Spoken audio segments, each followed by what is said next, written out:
You either is or you ain't. You do or you don't. You can or you can't. Or you will or you won't. Either way, baby, a good man, well, he's hard to find. Welcome to the One More for the Good Guys podcast, where good guys gather to shed light on the good life, the people, and the good things that make it that way. I'm Mike McGill with my co-host, Jamie Akins. Now, raise your glass, lend us your ear, and let's have one more for the good guys. You either is or you ain't. You do or you don't. You can or you can't. Or you will or you won't. Either way, baby, a good man, well, he's hard to find. On today's guest episode, we have our friend and soon-to-be yours, Mr. Greg Horne, one of the most talented singer-songwriters, a multi-instrumentalist, teacher, published author, and one of the true good guys in the business who calls Knoxville home. Without any further ado, ladies and gentlemen, Mr. Greg Horne. Well, we took a lot of, we also took a lot more liberties back then with where we played, what we played, when, all that kind of stuff, you know. Well, you played, I played because you had to. I did. Oh, for sure. So, I mean. No, I mean, it was, you had to make the donuts. Before you came to Pick and Grand, man, I was playing 7 nights a week and going to school and working there. Whew. It was like, you know, you get home at 3:00 and go to sleep for 4 hours and go to school. Just thinking about that now makes me want to go to bed. Yeah. Just couldn't do awful. it. And it wasn't all the time, but it was a lot of times. Judy's over there on Middlebrook, they had 2 bands a week, and there was Sunday, Monday, Tuesday, and then Wednesday, Thursday, Friday, and Saturday. That was the... I never went in there. I always wondered about that place. Really, it was, for that kind of place, it was kind of upscale for around here compared to like Jackie's and they had a pretty good restaurant business going, right? So they had like... Yeah, well, they had a big bar. It was a big bar. It's always full. Yeah, I mean, they had food and stuff, but, you know, we... Well, I was just snickering about, you know, a lot of those places, that one included, had food and entertainment and all kinds of entertainment. All kinds of entertainment. Yeah, sure did. Well, all right. Out in the parking lot entertainment, business out the back door and the front door, kind of thing. That was, I mean, I had been here, you know, I've been in East Tennessee my whole life, and I was just 16 when I started playing out like that. And I was like, holy hell. I didn't know these folks existed. That's the first time I ever saw cocaine on the table. And it was an interesting time. Paid just as much We're then. off to a great start. Yeah. Paid just as much then as it does now, too. Dollar for dollar. Not adjusted. Ladies and gentlemen, dollar for dollar. Dollar for dollar. You go back and read like what the people used to make in Greenwich Village in New York, playing in folk clubs in the 60s in the folk revival. Yeah. Dollar for dollar, it's the same as what we make. Absolutely. Right. Absolutely. It's amazing. A single still costs $1. You know? Yeah. And they might have actually gotten to see the entire or more of the dollar than we do from selling a single these days. Yeah. You know? Oh, yeah. But yeah, gigs, man, it was always, you know, $100 a day. Keep the doctor away. $50. Yeah. Hey, man, you'd carry that. Yeah. $50.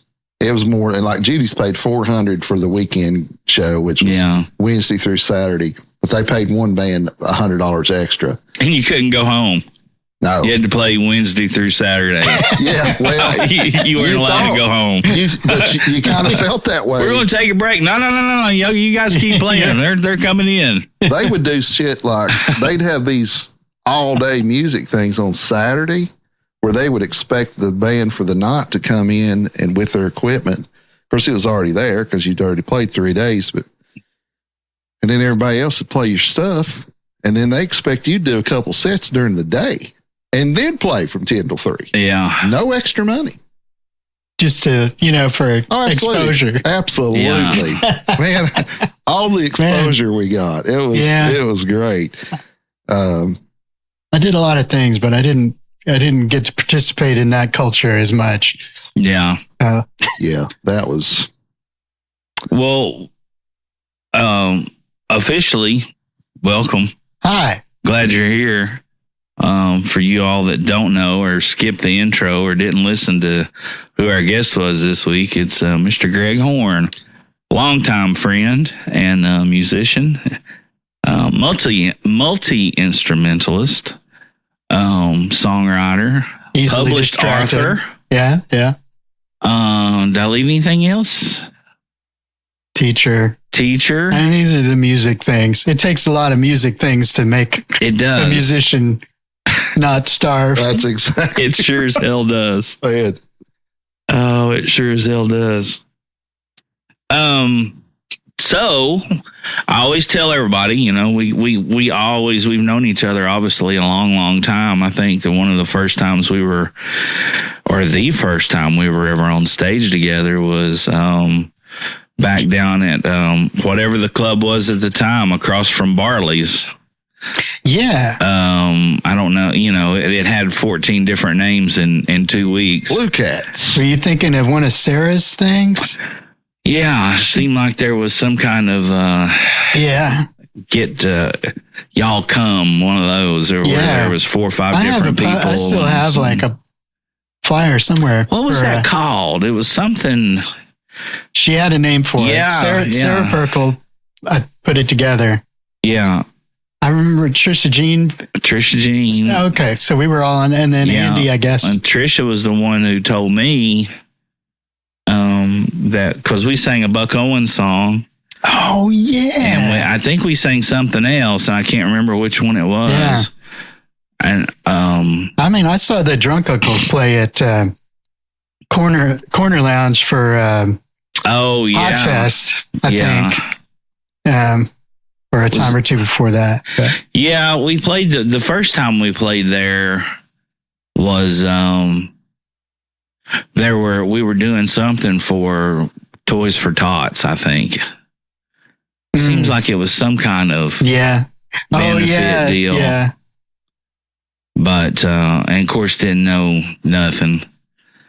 Just wanted to have an alter ego and have a hell of a night, and wound up selling the Corner Lounge out of beer.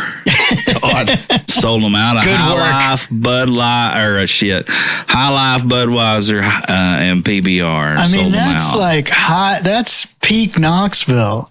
To do that. You're participating in history. Selling the Corner Lounge out of beer, Yeah.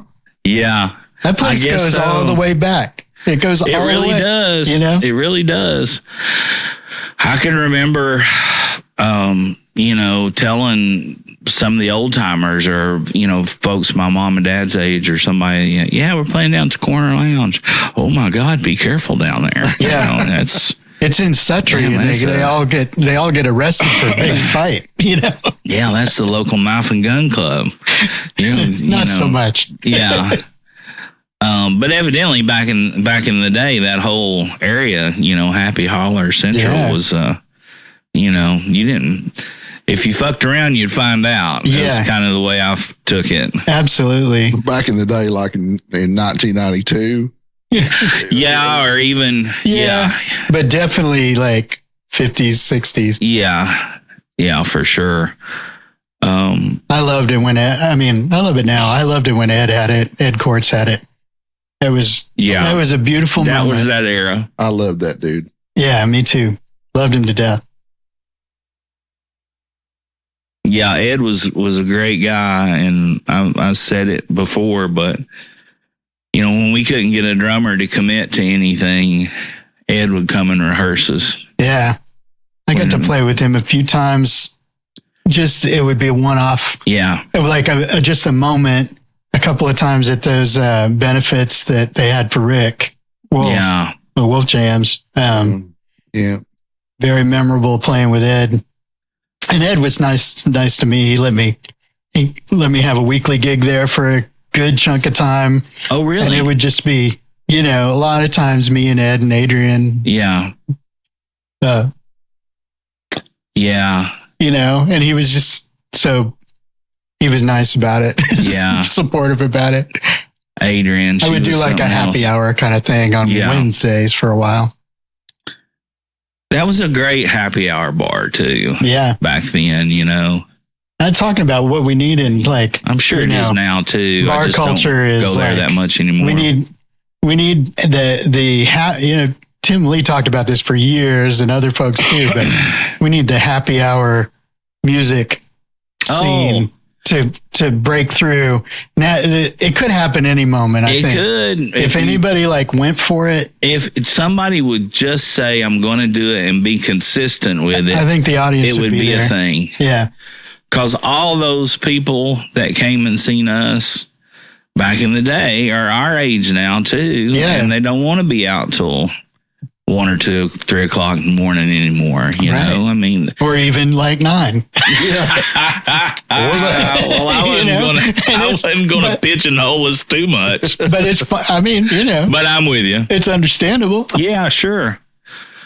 You got to make it all the way back out to Mascot. Yeah, I know it. That's a whole new gauntlet to approach. That's why anymore I just. Yeah, I'm a cheap date nowadays, man. I'm a lightweight until I just make it up in my mind that I really want to act like the old champ one time or another. Then I can throw them back. But yeah, but I got to have.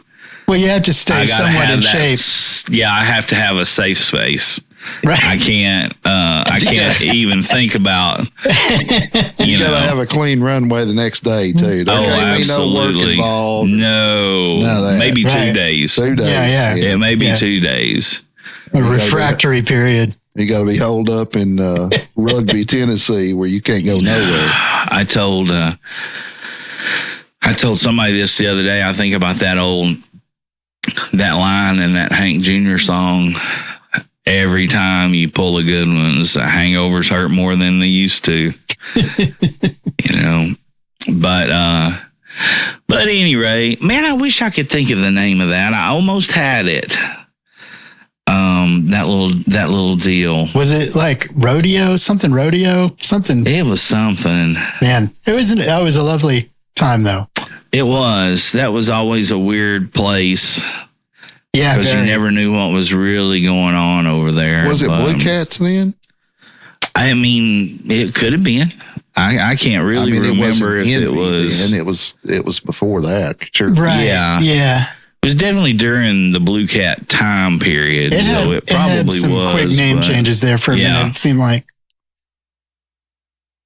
But I had seen you out.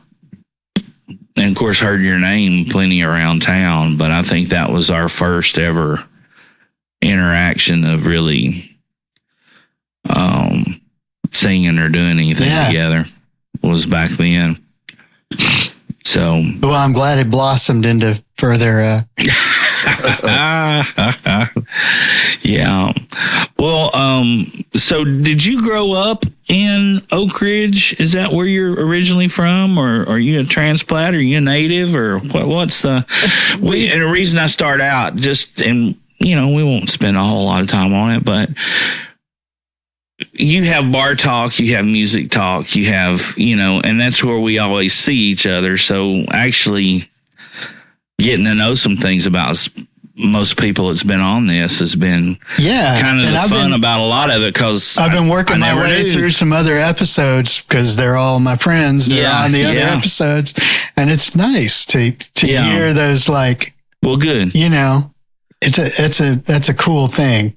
Like we did, we had Kevin Abernathy on Tuesday. Oh, yeah, this is a great example. Listen to this. So he grew up in Madisonville. And my dad's from Von Orr, touching down there. And we got to talking about it, and he sent me a message today.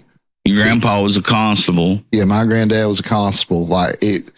Monroe County famous, too, because he never wore shoes, and he was one of those guys that knew everybody. I didn't say this, though. They said that they had his funeral down at Byerly Hill in Madisonville, and the traffic on 411 was all the way to Von Orr stopped. So however long that is, it was like miles. Mm.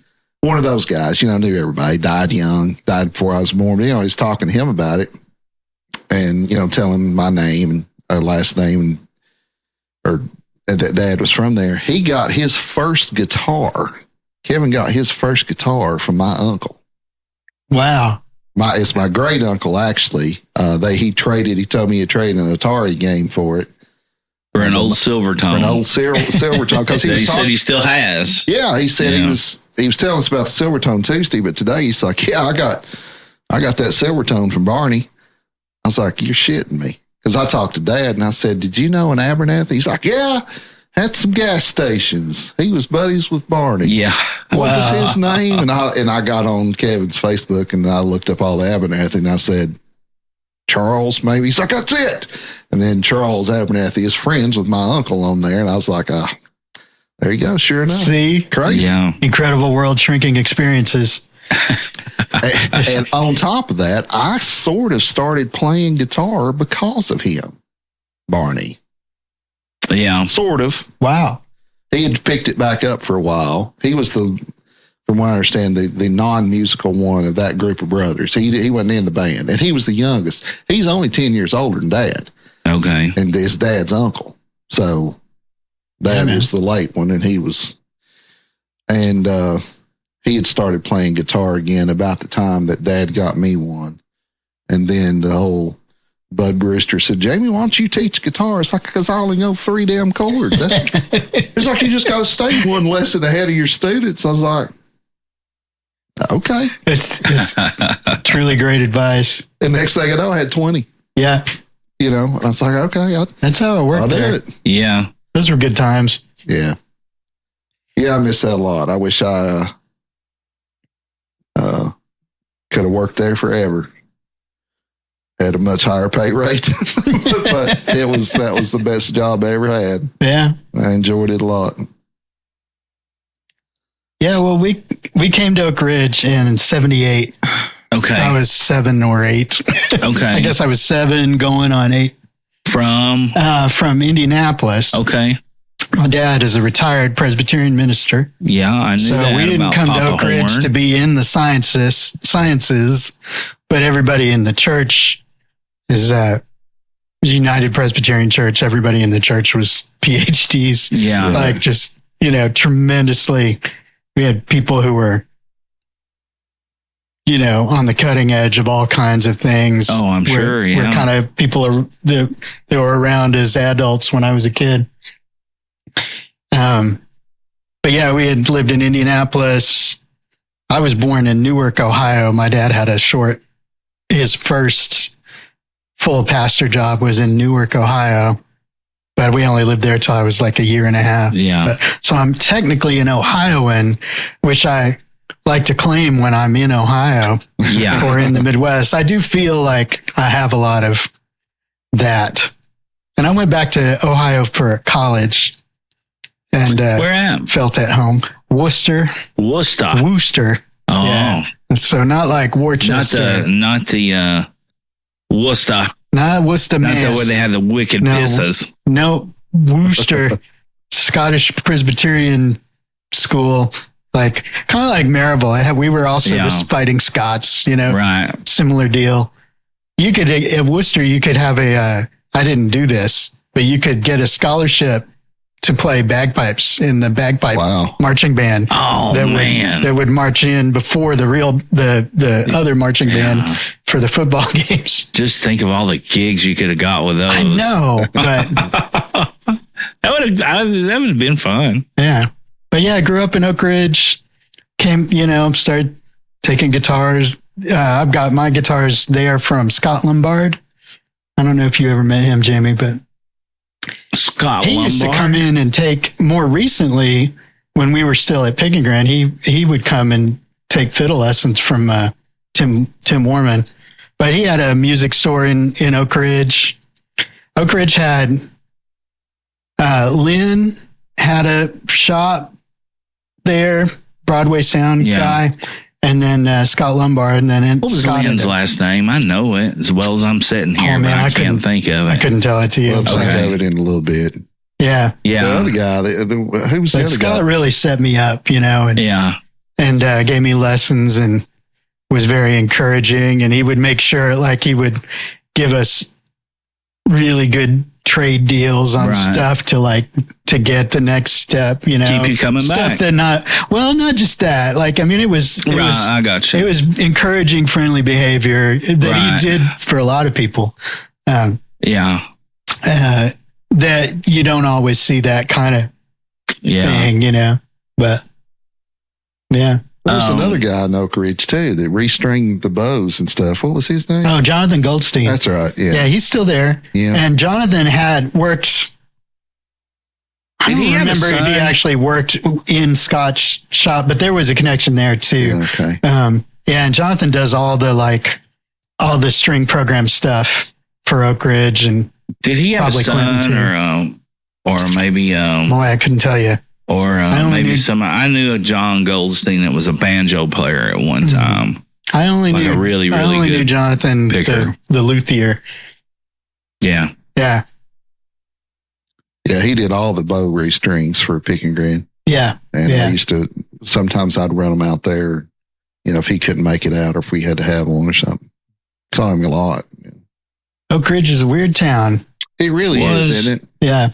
Was the Presbyterian faith sort of like the Methodist faith, to where, as far as their workers, so like your dad being the pastor, they're philosophically pretty close. The Methodists, they rotate. Yeah, they send people. Yeah. They tell you where you're going to go. Yeah, and the Presbyterians don't do that. Okay. So you could stay at one church for a while. Yeah. So we were at that church like 10, 12 years. Okay. So you were all the way through all the way through high school. Young adulthood. Yeah. Yeah. Gotcha. Yeah. Oh, okay. And the choir director was also my piano teacher. So I took all the choir and piano I could take, and she was great class. She played for the symphony, so she was great. Who was that? Arlene Crawford. Okay, yeah. But there were a lot of great, because a lot of the scientists really like music, so there was always a lot of great, especially classical music teachers and classical musicians, floating around.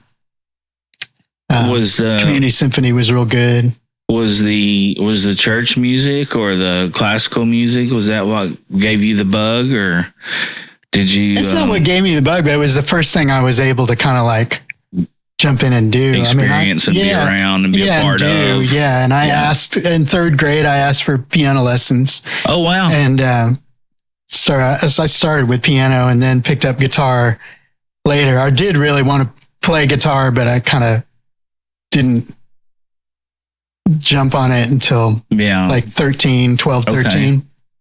And then I did both. And then so third grade, you'd have been around 8? Yeah, 9. 8, 9, something like that. Yeah. And you started what, 6, 7, 8, 9, somewhere around there. Yeah. Very good. Baptist church, though, a little different. That was my first experience. Was here's a hymnal. Learn what a friend you have in Jesus. Were you playing four parts out of the hymnal? Yeah. I she would have me do that in high school, and I never got. I can read and sight read pretty well, but I could. There's a thing that certain piano players can do, who have the skill of accompaniment. is a specific skill, and they can read straight up and down chord after chord after chord, part after part, really fast, and just like it goes straight from their brain to their hands. And I could never do that. I'd have to I'd look at something and it'd be like, okay. And I couldn't just I got a job playing hymns for like a minute, and I couldn't keep all 4 parts going all the time. I guess, I didn't even think about that you'd be reading off of both clefs, almost like it's an amazing thing. Almost like Chinese that certain is people written. can do. Well, that's what I was taught to do, was that accompany, because when I got to college, I had to do all that choir music too. So you had to. I just never, I couldn't, I could do other things, and I could adapt with ear, and I could read. I learned a lot of classical pieces, and I would write things and stuff.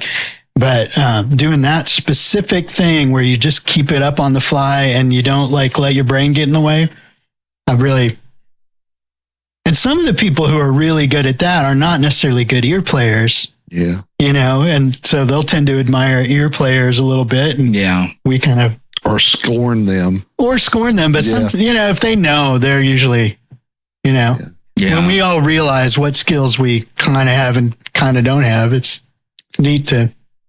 Yeah. I learned I was in the choral department and stuff. So, but all my time really was focused on the singing aspects and learning how to read there and sight read. I loved and all working that on stuff. singing all the parts. That was a way to keep yourself entertained in church, is just try to sing parts. That's exactly what I was getting ready to say. Parts, Yeah, that was a great place to learn to sight read and learn parts. Yeah. I remember we were singing one time in the choir at church, and know why you just think about stuff like this, but so we had, so I'm sitting on the second from the back row, and I have these 2 older gentlemen sitting, well, not sitting, but standing, and they're standing behind me, and we're singing some hymn that, sang it 700 times, and I just closed my book, I knew it, and I was singing. I knew the part, I was singing tenor. So I'm just singing it, and I hear, something on my shoulder, pecking me on my shoulder. I turn around, a guy named Bill Wilder, I'll never forget it. And he said, "What'd you close your book for? Everything's going on." I'm like, "I know it." And I just turned back around, dismissed it. Pecked me on the shoulder again. He said, "Well, open the damn thing back up. I'm reading off of it." You were probably holding it the distance. I was holding it to the right. That's what he said. I'm reading off of it. That's great. See, now that's a team effort. Sometimes you don't even know. Yeah, and I sure didn't. He said, "Yeah, open it back up. I'm reading off of it." And so I wouldn't give any of my time. Some of the experiences and stuff. So many great people and good lessons. And my church situation was really good. It was, it was very open thinking situation, and a good way to grow up. And my dad is very much that way. Yeah. He had a great singing voice. And so, oh, really? Yeah. Okay. He still does. Did they make you stand up and sit down a lot in the Presbyterian church? So I remember going to like to Catholic Mass for the first time. It's not quite as many as that, like an Episcopal thing where it's but it's similar. Yeah. I just remember that we were doing some kind of band thing, and we had to go. I can't even remember where it was now, but we had to go. Basically, we had to go to another city and perform in. Was it state? Was it an all-state thing, or maybe it was somebody who made state, and one of those things that came out of that. I can't remember, but you went, and when you got there, you got to stay with somebody else who lived in that city, like a sponsor family. Who was like also like a refugee, a brass, who was also refugee, who was also Well, I don't guess they had to be, but I think this guy played trumpet too. But anyway, we had to go to church with his family, and it was Catholic Mass. And of course, I'm this little kid from Mascot, you know, from Southern Baptist. And of course, you know, I didn't knock it or wasn't anything. I was going to go and be very respectful. There's just a lot of like, do I do this or do I not? What do I do? What are my qualifications in this environment? Yeah. We got to stand up again? No, sit down. Oh, we got to sit down again? You know, I was needless to say, it's confusing to this day. 4 good eyes, because I watched and tried to pay a lot of attention because I didn't want to mess up. But, I've had some fun times. But you say your dad sang, so yeah, he was his job, what he did working through college, he went to Purdue. My parents grew up in Richmond, Indiana. Okay. Which is a Boilermaker. Yeah. Yeah. So he went to Purdue. Richmond is like closer to, it's about an hour up from Cincinnati, basically. And it's kind of over from Indianapolis. It's on the Ohio border. And anyway, yeah, he did high school theater and stuff or community theater, actually, when he was in high school. And then in college, he got in the Purdue Glee Club, which is, as Glee clubs go, it's kind of an elite organization. Pretty esteemed organization. It's a thing they're actually known for. And especially in the 60s, they had prestige gigs sometimes. And he went to Europe one time with them, and he was a soloist, one of their soloists, and would sing in small ensembles. They made recordings a lot that they would sell, you know, as souvenirs or whatever. So I have recordings of him singing. I have a really good recording of him singing Stardust. Oh, really? Really nice. Wow. Yeah. That's pretty cool. I remember one of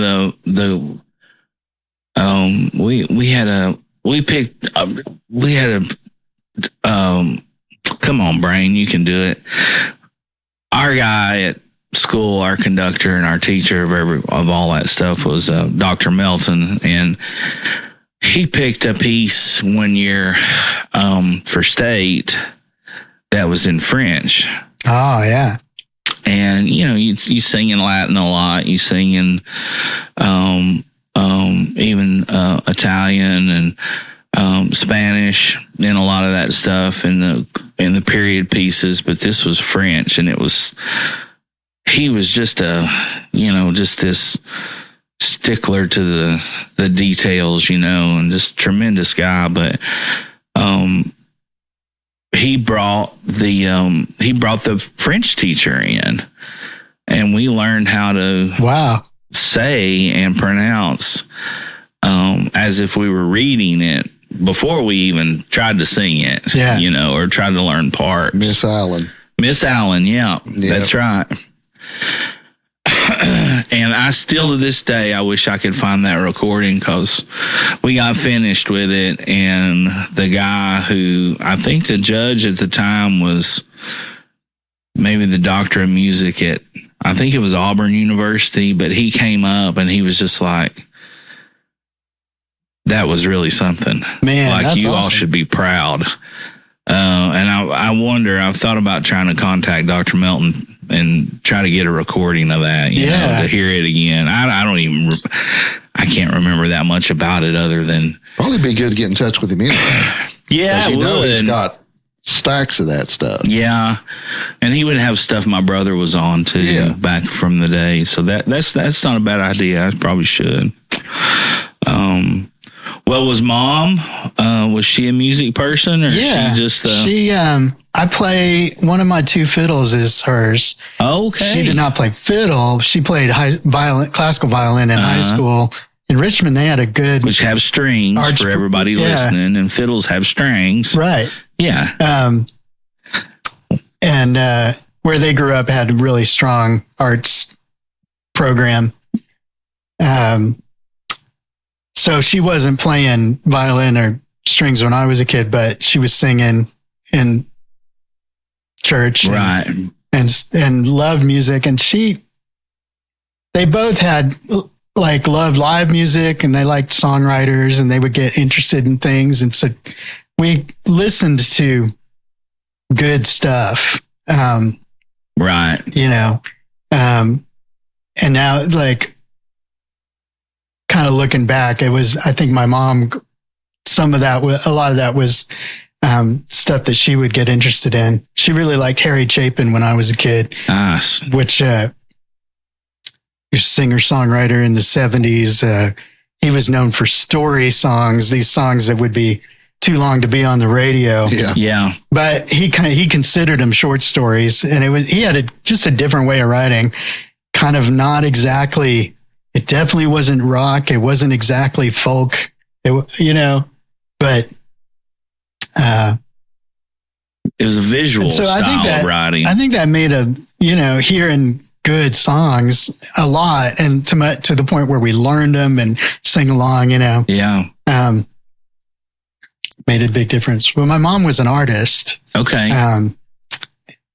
So when we came to Tennessee, in Indianapolis, she worked for a dressmaker and sewed a lot and was doing some art. And when we came to Tennessee, a couple of years in, she went to UT to finish her bachelor's, Mm-hmm. and got a art degree at the art school at UT. Okay. And what was painted? Was she? Did she have did she have something more than like, was she a portrait person? Was she a landscape person? Was she a watercolor oil? Or I don't know. Yeah, she did a lot of different subjects, but her main media were colored pencils. That was the thing she was really a master at. Like these very meticulous, realistic renderings. Like a lot of patient build up, not a fast style. And then watercolor. So those are the main things she did. Yeah. And she would show. She was a member of the Art Market Gallery downtown. Wow. And would show there, and then would be in different shows and competitions. And stuff. Yeah. How neat. And then she had a regular job, worked in accounting a lot too. So. So struggling artist, Yeah. So she really loved the opportunities she got to paint, because that was a break from the mundane and from the. She put a lot of work into making the donuts every day. She was very good. It's so amazing. I did a lot. Both my brother and I, who is also a musician, did a lot of art as well, and kind of will go back and forth. And even in college, I was back and forth on which thing I was going to pursue more, and ended up leaning towards music, but it could have gone the other way. Now, your brother, was he an older brother, younger brother? He's younger. Okay. Yeah. And so I imagine he's seen you and dad and mom and church and the whole deal, and just was absorbed it all like young kids do. Yeah. Yeah. He's 5.5 years younger. So he got a good dose of it, and then just took right to it in his own way. And still he's heading to Nashville to record an album this week. Okay. Or next week. Awesome. Yeah. And what's his name? His current name is Tenzin Chopak. Okay. Yeah. He became a Buddhist monk for a portion of his life, and that was the name he took then. And that's the name he lives in Ithaca, New York, and everybody there knows him as that. So that is, and that's the name he performs under. Somebody was talking about that on a previous episode. Nate Barrett was. That's right. Oh yeah. Well, I grew up with Nate. Yeah. And he was we were all in the same church. Yeah. Knew Nate since he was 4. Okay. I was Nate's a little younger than me. He's between mine and my brother's age, and I was in school with his older brother. Okay. And in youth groups and stuff. Right. Very good. I've known and played a lot of music with Nate. Well, he was very complimentary of you and of your family, and of saying that. Nate was in got a lot of inspiration. Bands with my brother a lot. And they did some great work together. Yeah. Ithaca, New York. Yeah. That's that lamp that is a gun. Isn't it? Look at that. That is an Ithaca 12 gauge shotgun. Very highly respected made brand in too. Ithaca, New York. Made some good stuff. And it's a hell of a lamp, ladies and It gentlemen. is really a hell of is. a lamp. It's got a big orange Santa cap on it. Yeah. And Funny story. that's the swords into plowshares kind of It's thing real. going on over It there. really is. The funny story about that, my uncle gave me that years and years ago, and I had it forever. And so I took the hunter safety course in school, and you took this, I don't remember. Do you remember how long it was? Like, it was something like a 3 or 4 week, 6 week class. Oh wasn't yeah. it? Well, we took it in 6th grade, and then they gave it again in health class at high school. I took it twice. Okay. I think I only took it once, but It's kind of reassuring to know that they serve it up to you at least twice when you live out here. yeah, I mean, it was. yeah. Really, everybody should take it. I mean, it was very obviously safety oriented. That was the main purpose of it. But yeah, It for kids that didn't grow up around stuff like that, as having, my dad was a rabbit hunter, and didn't have somebody to teach you about the business end of one of those things, and the respect that they command and they deserve. It was a really good thing that the state was doing at that time, in my opinion, especially out here in the rural areas, but still required. They just don't do it in schools. okay. Yeah. All right. So that being said, our principal, David Wetzel, was given the class on that one day, and he was teaching the class, and he was going over all the different models and makes of shotguns. You have a single shot, you have an automatic, semi-automatic, bolt action, blah, blah, blah, and he went through all of them. And I raised my hand. Yeah, McGill. I said, you left out lever action. They said, don't make a lever action shotgun. And he went back to doing it. Raised my hand again, and he's like, what is it now, McGill? I said, I have one. No, you don't. You got a lever action rifle. Dismissed again, and I raised my hand again, and I'm like, it's an Ithaca Model 66, 12 gauge, 32-inch barrel, full choke. I started thinking about it. And he's like, So shoot your eye out, kid. Yeah, no shit. He's like, no kidding. He said, will you bring that thing in tomorrow or whatever the next. Well, they don't say that anymore. No, they don't. And I came home and I told my mom and dad, I said, yeah, Mr. Wetzel wants me to, I told him all about my gun that Uncle John gave me and blah, blah, blah, blah. And he wants me to bring it in. And so my mom wrote a note, put it in an envelope, a rubber band around the stock. And I carried that thing into the front door of the school at East Knox County Elementary School. Oh my God. Yeah. Walked right into the principal's office. You know. Fantastic. Yeah, it was crazy. But years later, I had went dove hunting. And I threw it up to take a shot. And when I did, I fired it. And the damn thing broke in two pieces. Wow. As soon as I shot it, I had a piece of it in my left hand and one in my right. And of course, I was pretty addled. Yeah. I was just like, holy shit, what just happened, you know? And so I put it up for years and years. Well, fast forward to 2020. I built this thing in boxes. So I built this box first. And then we built this box, hooked those two boxes. This little box we're sitting in. This little box we're sitting in, is comprised of two little boxes and then a box that's a little bit bigger than the other little boxes. 3 total. But as I was building that one, Brett Randalls had came and was helping me, get it all framed up and the dry and all that stuff, and helped me do the finish work on it. And he got a text. He said, you ever seen one of these? And turned it around, and it was his buddy had just bought one of those. And I said, yeah, I know where one's at right now. And he goes, you're kidding me.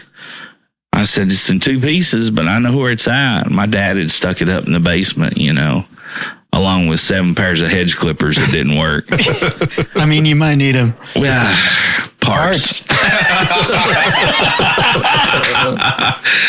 So We'll be here all week. Yeah.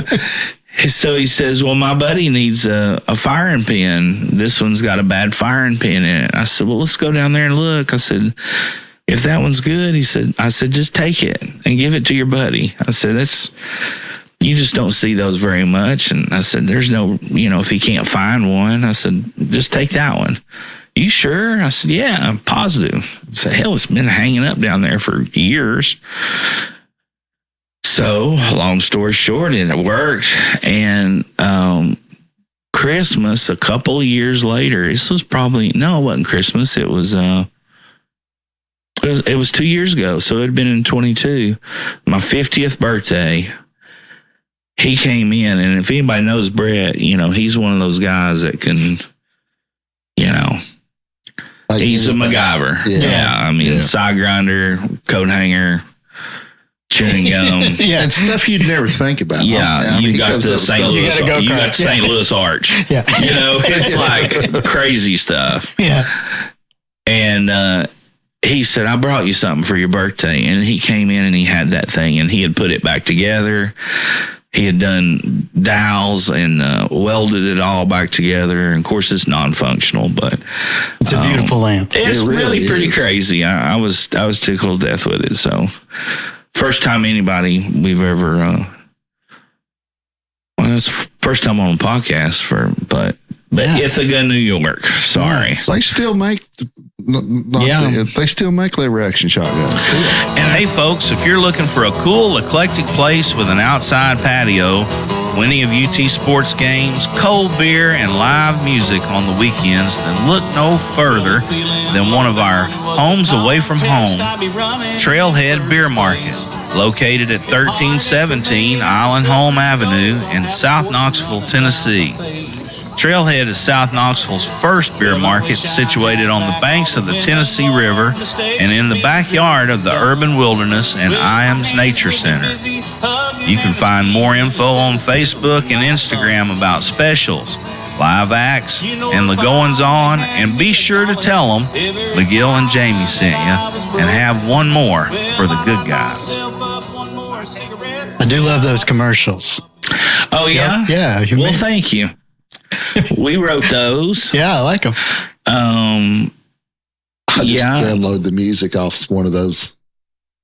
Not the Trailhead one is you playing in the background, and I took I've got another one of these, and I just took it and set it down and got some crowd noise in it and kind of blended it. But the other 2 songs I just bought for like $1. Oh, really? Yeah. I thought one of them was. Okay, well, that's that cool blues thing, Yeah. Oh, yeah. And then that's you got right. For Kyle's thing, it's just acoustic. So, yeah, I thought you got the guitar part off of Mountain Heartache or something like that and looped it or did something to that degree. But we had toured around with that. But that one, Kyle puts up his own stuff all the time. Well, I started to grab something off of there, and then I thought, well, I'm going to have to bounce it off. It's I tricky. didn't know how he felt about it. We need to. I just talked to. We got to make another one. Yeah. For Harvey's Pizza. Yeah.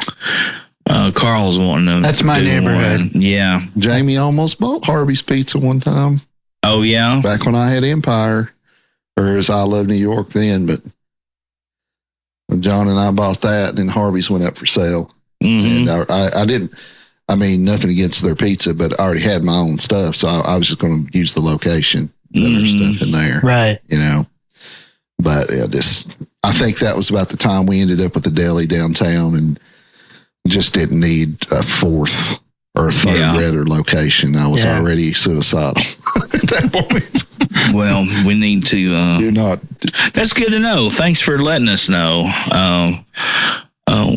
I've gotten several compliments from lots of different folks about the podcast and stuff. So, you know, somebody was asking me the other day about, you know, what's big for 2024. And I think just being consistent with this and getting just a little bit more social media presence with it. Yeah. Just a little bit. You're cranking them out. Not anything crazy, but I think the consistency is the big thing, and we're getting good numbers.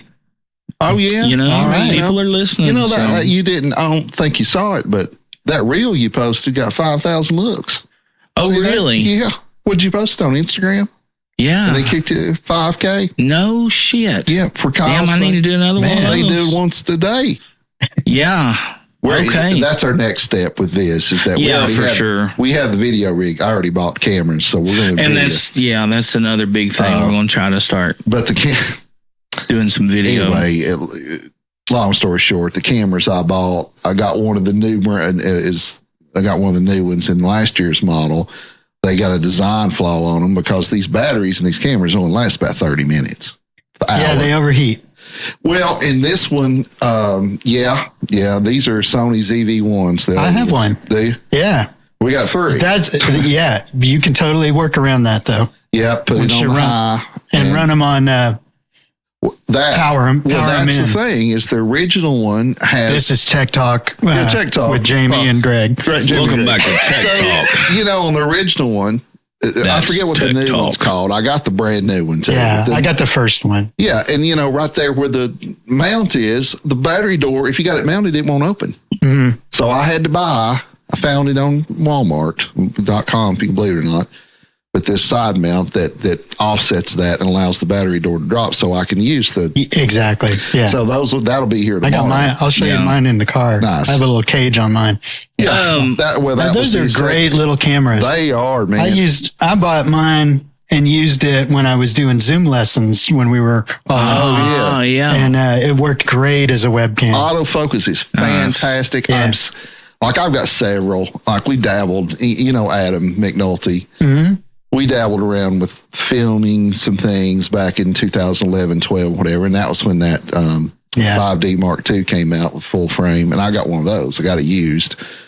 It's great. Yeah. But it'll only go for 30 minutes a time. And then you got to start it over. And that wasn't going to work for this.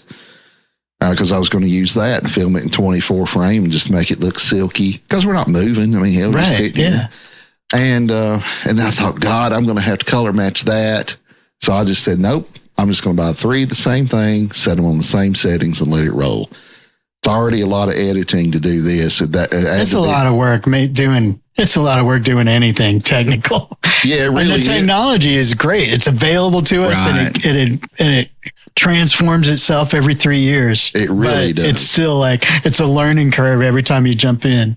Well, and the learning curve for us has been when we first started it, this was not finished. It was much more bare bones. Yeah. Like with Mark's episode and Pose and some of the early Mark's episode, it was just sheetrock. There wasn't shit on the walls. There wasn't no furniture. There wasn't any. Like it would there wasn't any cool stuff hanging nowhere. Did you think you'd just taken him somewhere? Yeah. Well, you know how loud he is too. So it's like No, Michael. And there's so much reverberation, flat surfaces. Do you want me to tell this damn story or not? And so I spent a long time on that. But the new, I tell him this all the time, the new plugins, you know, I'm a Rick Wolf's understudy, so I'm more about twisting knobs. But now the plugins are good enough to where, okay, I'll relent. Yeah. And they do a lot. But now that we've got the room set up correctly, and as we got further into the podcast, we started getting a lot more vocalists as guests, so they know how to use the microphone. Jessica Watson's right on it like this. And, and Abernathy was I haven't listened to it yet, but his is probably the best one so far as he's on it. I could do better. Yeah, you could. I like to leave a little room for my NPR voice. Yeah, NPR. So now that I've got the template set up, I just pop it in there and do a little bump, do a little, expander on each one. It's done. Yeah. So the last one took me like 4 minutes. Man. Nice. It's when you get your system. Yeah. Oh. Yeah. If I could figure that out for life, I'd have something. Oh, shit. But I have no system. I need a plug-in for life.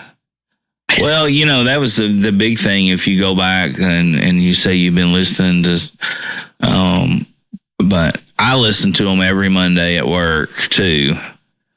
And,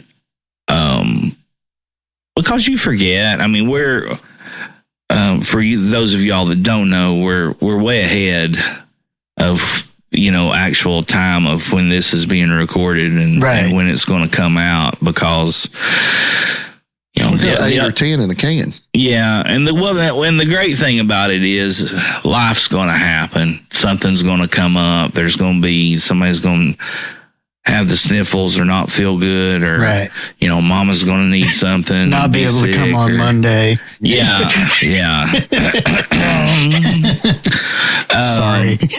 So that sort of thing. So you forget. Yeah. You forget some of the stuff you talked about. And it's also really good time to learn not what to do and how to get better at it. Yeah. I mean, you gotta, saying, or you gotta review the tapes. It's brutal. It's a brutal part of life. It is. And that's one thing about ours that we do on purpose, because we wanted it to be, Mike says this all the time, we want it to be kind of like, as a listener, you're eavesdropping over it. So I don't edit anything. I mean, I do the cuts, but none of this taking breaths out and stuff. Yeah. I ain't doing that, man.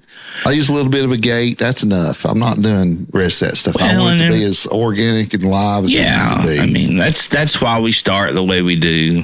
Is it's just like, we just start. You just start, you give all the intro and everything, and then rolling. Yeah. And then, that's why you might come in and say, man, you'll never believe this asshole I ran into the other day, or something to that nature. But, and we didn't know what the hell to do. And finally it was just like, well, we talked about it for a year. Yeah.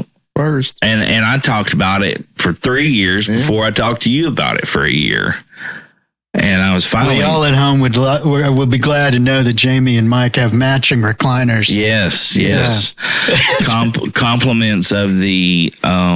what was the... AmVets? No, not the AmVets. It was the... Well, it might have been the AmVets. It's out there off Oak Ridge Highway. Was it a BOGO? Did you get a BOGO on those? What's a BOGO? Buy one, get one? The best Bud Brewster line ever. You buy one, you get one. You buy one, you get one. That's a different story. Oh, that's good. I'll have to remember that. No, but I actually did get a really good deal. They had them listed for like $100 something a piece, and I got both of them for like $75 a piece, so it was a pretty good deal. But the thing about it is, and for you, those of y'all that can't see, they are, just think about your grandparents in 1978. Yeah, 78, 80. Yeah. They are to scale. They're not these big giant, because we're in pretty tight quarters, so we couldn't have these big giant pieces of fucking furniture that they make these days. Now, see what you've done? You have stepped on the bare wire of my emotional makeup right now. Start talking about a man's recliner. That's right. You're getting somewhere. No, start talking about these dumbasses that go out and buy furniture and don't use a measuring tape to figure out that they don't need the Lazy Boy Double Black Kung Fu Chopper 6000. Yeah, man. Scale is important. 400 people Yep. in their 900 square foot house in their den, and it's like, so when I seen these, I was just like, man, those are the right scale. They're not going to take up too much room. They swivel. You get in and out of, your setup easy. Got to oil this one. It's a little squeaky. But any rate, enough of that shit. Where were we? How does your brother decide he's going to be a monk? Not to tell your brother's story, but it's just, I've known one other person who has done this. Yeah. And the story was just kind of, I don't know. It always just kind of fascinated me how people wind up with their convictions on what they're going to do, Yeah, I mean, he and I have a lot of similarities and a lot of differences in how we experienced growing up, and what life kind of gave us. And I sort of had classic older brother, kind of sailed through making the least waves as possible, because I considered that to be the most efficient way to get through the whole process. For sure, under the radar. But he just grew up a little differently, and so experienced a lot of things and tried a lot of things and searched for a lot of things. Sure. And in his young adulthood, started studying Buddhism with some people and got really, really into it. Yeah. And then he got deeper and deeper into it. And then he went to India but studying Tibetan Buddhism. Okay. And that's where I was also going to go with in the area where the Dalai Lama operates out of. So it was Tibetans that he was hanging around and learning. And he learned Tibetan. I mean, why not? He's already hanging around with all those Presbyterians. Right. Tibetan seems like the next logical choice. Exactly, right? But very interesting. Yeah. It's completely interesting. He became kind of a scholar, and then he was a practicing monk for quite a while, and then wasn't, and has gone in and out of making music and doing other jobs as well. But he's been putting out records either as himself, or when he got back into having bands and putting out records, his band was called Rockwood Fairy. Yeah. It was out of Ithaca, and he had some great players in that group that are well-known old-time musicians. Okay. It wasn't an old-time group, but he had these great old-time players that were his friends. Guy Richie Stearns, who's from a band called the Horseflies. It's a tremendous old-time group. And he's also a solo artist, and fiddler named Rosie Newton. So that was that. And then he started doing records as solo records as Tenzin Chopak. But it's just, it's just fascinating when you've lived long enough to experience culture and different cultures as well, and being a little well-traveled and being well-traveled and keeping your eyes open at the same time, and really being a good observationist and, wanting to learn. Yeah. So I think that's just, it's just kind of fascinating to me. It is. It's fascinating to talk to him about it. Yeah. Well, what was, so mom, dad, both musical. Mom also doubly talented on the other side of the arts. What got you, what was your, and you mentioned Harry Chapin and being around good music. Yeah. And I saw John Denver when I was 5. I mentioned this a lot, but it was a very formative experience. John Denver at his peak, probably with his best band, was probably around 75, 76. He had a great live record come out around that time. And I loved John Denver when I was a little kid. Yeah. And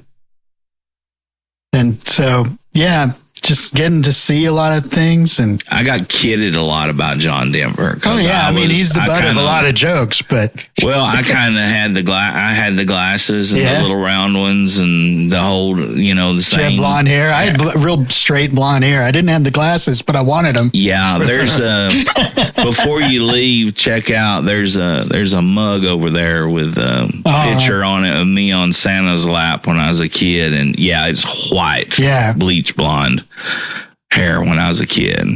But I mean, he was Rocky Mountain High. We didn't know it, but he was he was pointing everybody in the right direction. Yeah, no shit. We just didn't know it when we were 5. Yeah. That damned old mean Charlie Rich. So you kind of took to your first band. Yeah. What happened I played, well, what happened? I sort of was solo first, playing guitar. I mean, I took lessons. I played in high school jazz band, and then I would do a lot of solo acoustic stuff.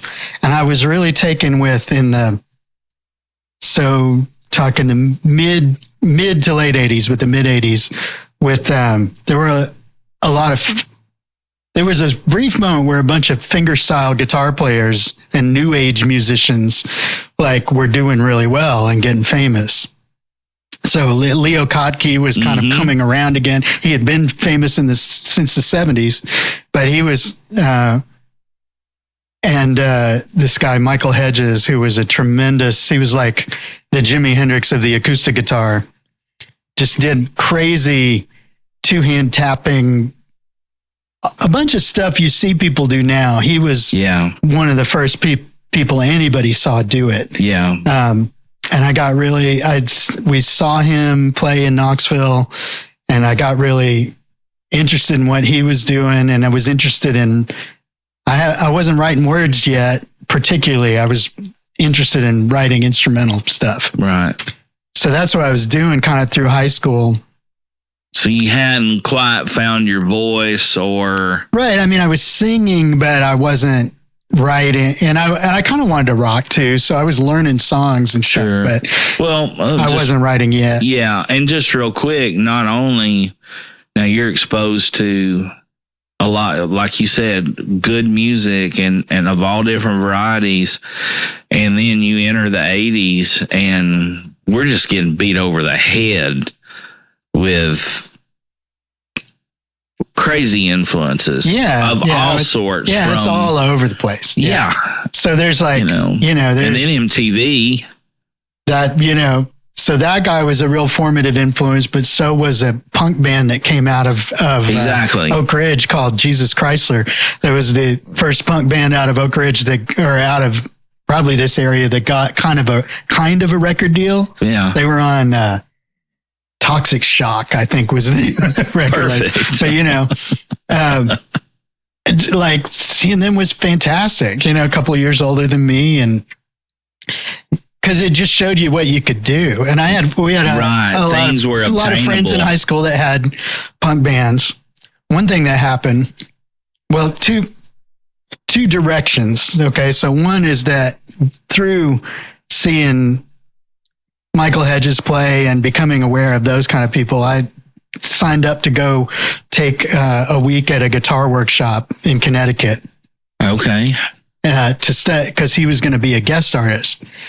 And I showed my folks the guitar magazine this was in, and they were like, yeah, okay. I had an aunt that lived near there. So I kind of visited her, and I went and did this thing. And then that changed my life, because I kept going back there. I went for 2 or 3 weeks to next year, 2 or 3 weeks to next year. And then I got in they had an intern program, which would teach you to teach. So and when we were especially early on in that program, they would just throw us classes. So we'd be teaching theory classes and stuff, beginning classes. I learned to teach there. I learned to be surrounded by tremendous players, and all day long. Right. And, it was just life-changing. Those are the people that got me writing books. Mm-hmm. I worked for them for a long time. It's out of business now, but so that was one important thing. But another thing, like right at the end of high school, our mutual friend Troy Dunn, was in a punk band with some other friends of mine. Okay. I grew up with Troy. We knew each other since fourth grade. I always wondered what his. Okay, continue. We're exactly the same age. Yeah. And we were great friends. Which was always because, just real quick, and I'm not save where you're at, but like when I saw you guys and you all knew each other back in the Jimmy's days. Oh yeah. You know, and he's a tremendous tattoo artist. He's a tremendous tattoo artist, and I also known him from other things. Yeah. I was just like, okay, and then I think you told me that you guys had went to school together or something. But he was in this punk band with some other friends, close friends of mine. I was not in the band. They had to. They got themselves set up to record because everybody was going to leave after graduation and go do. One guy went on to become like a Chinese policy expert. And there's like holy shit, things happened. And Troy had a summer job and couldn't do the recording date. It was just one day in the basement with. I can't remember who did it, but I'm sure I still know that. I'm pretty sure. And he was a guitarist as well? Yeah. Okay. So I subbed for Troy, playing Troy's parts on the record that he was supposed to be on, or the tape. And that was my first time like going to like a little recording session in somebody's basement studio. And, nobody was digital yet. Yeah. Oh gosh, then. No. It was about to happen, but it hadn't happened yet. Was stuff on ADAT then, or was it still reel to reel? Like big reel to reel? It wasn't ADAT. No, it was. Yeah, it was probably. I don't know what it was, but it was probably a small tape. Multi-track. Right. Gotcha. Something bigger than a little 4-track. But like a Fostex. Tascam had these like 8-track, half-inch or quarter-inch machines. Okay. Which are sought after now. Yeah. So it was something like that. But it was but it was like, I go in, I don't really have, he plugs me into a Marshall or something, and I go, ka-wang, and it sounded great. I was like, awesome. First time I ever got to do that. I wrote one song for that group, which kind of let me know that it was possible to just like crank something out if you just sort of stole the style of another band. Right. And just did it, and changed some things around. I'm going to write a blues tune. I'm going to write a rocker. I'm going to write when I went to college, the guys, some other guys on the floor wanted to have a band, and we started a band. We still stay in touch. Yeah. One of them went into professional music too. And so I would write things for that. That's where I started writing lyrics. Okay. They weren't good, but they were, But you were doing it. Yeah, I was doing it. And we were doing mostly covers, REM and the Feelies and Talking Heads. Those were kind of like the three biggies that we did a lot of. Okay. Yeah, so it was always this thing of this acoustic and fingerstyle and instrumental thing with me, and this song-oriented thing, and a rock thing. So very, very interesting. I was a much later bloomer, but I didn't play. Nate Barrett was the first like real life drummer I ever played music with. Really? Yeah, because I came from the bluegrass thing for so long, and it was just like a calf staring at a new gate. Yeah, like where'd this come from? What am I supposed to do now? Have an experience of playing with a good drummer the first time out, so you are very lucky there. Yeah, jeez, I didn't count that one time with you and I got together. So with did that, you play with that Nate drummer that one time? Was there a drummer there? I think so. way back when. Did you play with Nate before you played with Phil? Yeah. We'll talk. That's an off recording conversation. I forgot all about that. Yeah.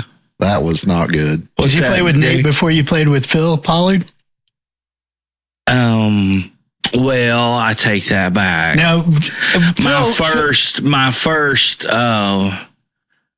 my stuff. Doing your stuff. Yes, right. Nate was the and first also Phil drummer. is like, it's hard to remember to think of him as a drummer. Well, because he was so much more. I say that, but no. But you worked with Nate a lot. Yeah. We both did. So when I had but it probably was rock bands in town, it was always Nate playing drums. It probably was Phil, which was damn a whole nother thing. Right. Yeah. He came into the first. That's right. Yeah. Y'all go back to the Kyle Campbell episode and you'll hear a lot about Phil. Going back to the calling back to the whole drunk uncle at the corner lounge. Phil was the drummer there. Yeah. You know, and we got together for a rehearsal up here in this house for that show. Yeah. And Phil came in and set up his kit in the living room and oh my God, you know, he had fucking whistles and rain chimes and blocks and sticks. I mean, I never seen no shit like that. And this guy's back there just, you know, he's just like,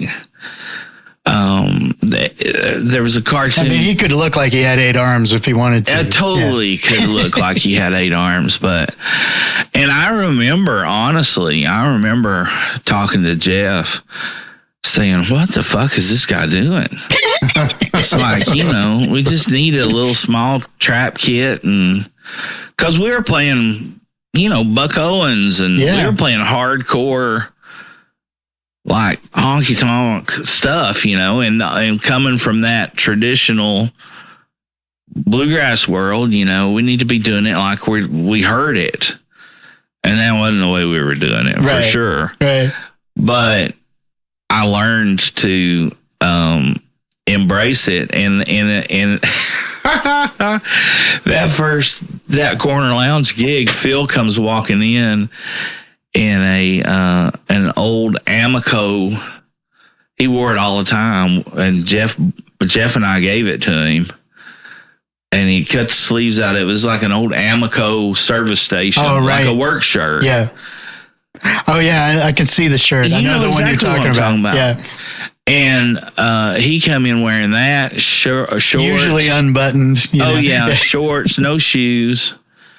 You know, I had this fro, kind of half of a fro. Yeah. And then here's these other guys with the red, white, and blue guitar. And yeah. I think you had Wade on that show too. I may be thinking of a different one. That may be in the second one, but Wade was on one of them for sure. Full deal. Yeah. And then he sits down at the kit and he puts on one of those. Like a Viking helmet. No, it was one of those that had the cup holders on either side on his fucking head, and put 2 beers and had straws. And he sat back there and played drums and drank those beers out of that damn, whatever that thing he put on his fucking head was. Good times. And it just immediately, I was just like, okay, I think it was one part to learn about the journey and that side of music versus that traditional bluegrass side. To not take things so serious, especially yourself. Well, yeah, and then you see and have fun. Then you see where genius happens, and the things that you think that you study like Buck Owens or bluegrass. And it's so buttoned down by the time when it gets to you, and you're trying hard to reproduce what that is because it's special and it's important. But at the same time, the genius that made that was wild, like the whatever those people came in doing when they started doing that, was crazy for them. Yeah. And then it became, I don't know how to explain what I'm talking about. And you don't know what kind of characters they were until we got. But I mean, you just get a sense of like what Don Rich was like or what Buck himself was like. Nobody played guitar like that. Don had no limits. Like, frustrated kid that just wanted to be a musician. And think of all the various drummers for like the Buckaroos. They had to have been all crazy. Yeah, they played some funny stuff. The drum parts on those Buckaroos are incredible. There's a lot of comedy in them. Willie can tune. Yeah. So we're at the Nashville Palace one night, seeing a buddy of mine play down there, and he comes to me at the first set break and he says, "Hey man, I want you to get up and sing a few songs with the band." And I mean, these guys are playing hit after hit after hit, and they literally are sounding just like they did, driving down the road listening to them on WIVK. There wasn't every part was right. Yeah, it sounded just like the recording the bands did, And my friend was a pretty damn good singer, and I was like, I don't know, man. I said, you really want me to come? Yeah. I want you to get up and do a few songs. I said, well, okay. I'd love to, And I get up there, and I've got on a red T-shirt, pair of Levi's, my boots, and I turn around, I'm like looking around, and it's like, well, and the drummer's like, what do you want to do? And I said, let's do a Buck Owens tune, and he's like, okay, which one? And I said, I think we just Act Naturally. And of course I strummed it off, and and this guy started playing drums, and I'm like, holy shit. This is the thing. It's like, because he's doing all that tricky stuff on the hi-hat. Yeah. With the wonky hand and all that stuff. And I'm just like, all right. So, and then we did something else. I think we did like a Ray Price or, I did 2 or 3 heavies, because after doing that one, I was like, oh shit, I got to step my game up. So I get done, and that red T-shirt was a Buck. It said Buck and then a U for Buck Owens University. Nice. And it said Buck U. And it had it in big print on the back. So after the third song, me being me, and of course I'd probably had some liquid courage at that point in time, and I was feeling good. I turn around and do this, with both thumbs pointing at the back of my shirt saying, Buck you. And I turn around, put the guitar down, and the guy goes, that's a real good job, young man. And I said, well, thanks, man. I appreciate that. Y'all sound great too. And I walked off stage, order another beer, and we're sitting there, and they get done with that break, and I walk up to tell my buddy, thanks for letting me get up and play and how fun it was and all this stuff. And the drummer comes walking up.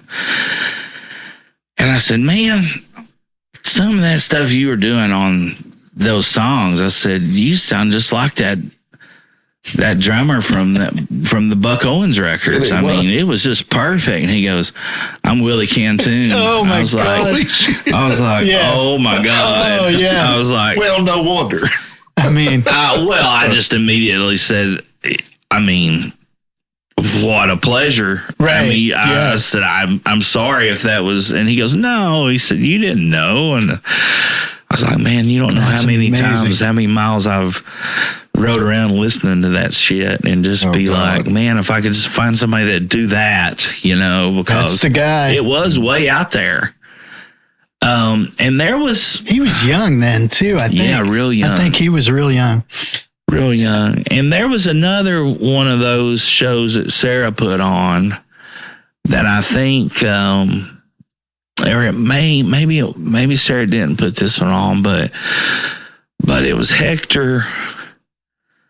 Hector had came back in and had played, and I don't know if you were there or if you were part of it, or maybe you were just there as a fan. I can't remember.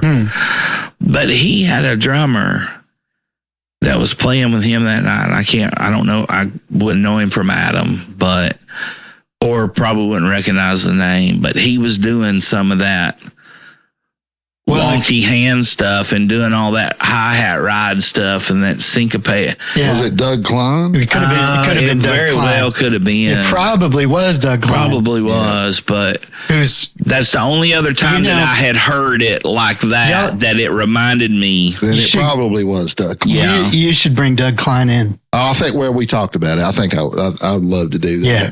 He just got back from Rome. I think I would love to just pick his brain. He can connect you with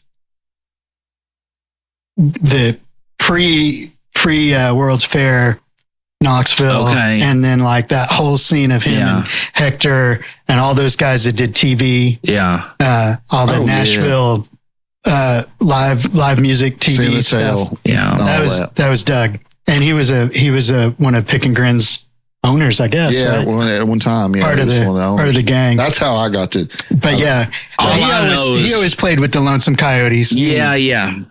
And all I know is when I heard him doing what he was doing, I was like, oh shit, that's like Willie Cantoon. That's Buck Owens stuff. I mean, that's that kind of level. It was Doug Klein, but it was so different. Mm-hmm. It was just so different.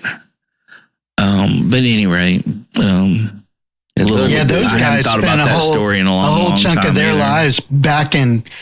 They were a house band for this TV show, and backed everybody who came in to do sets on it.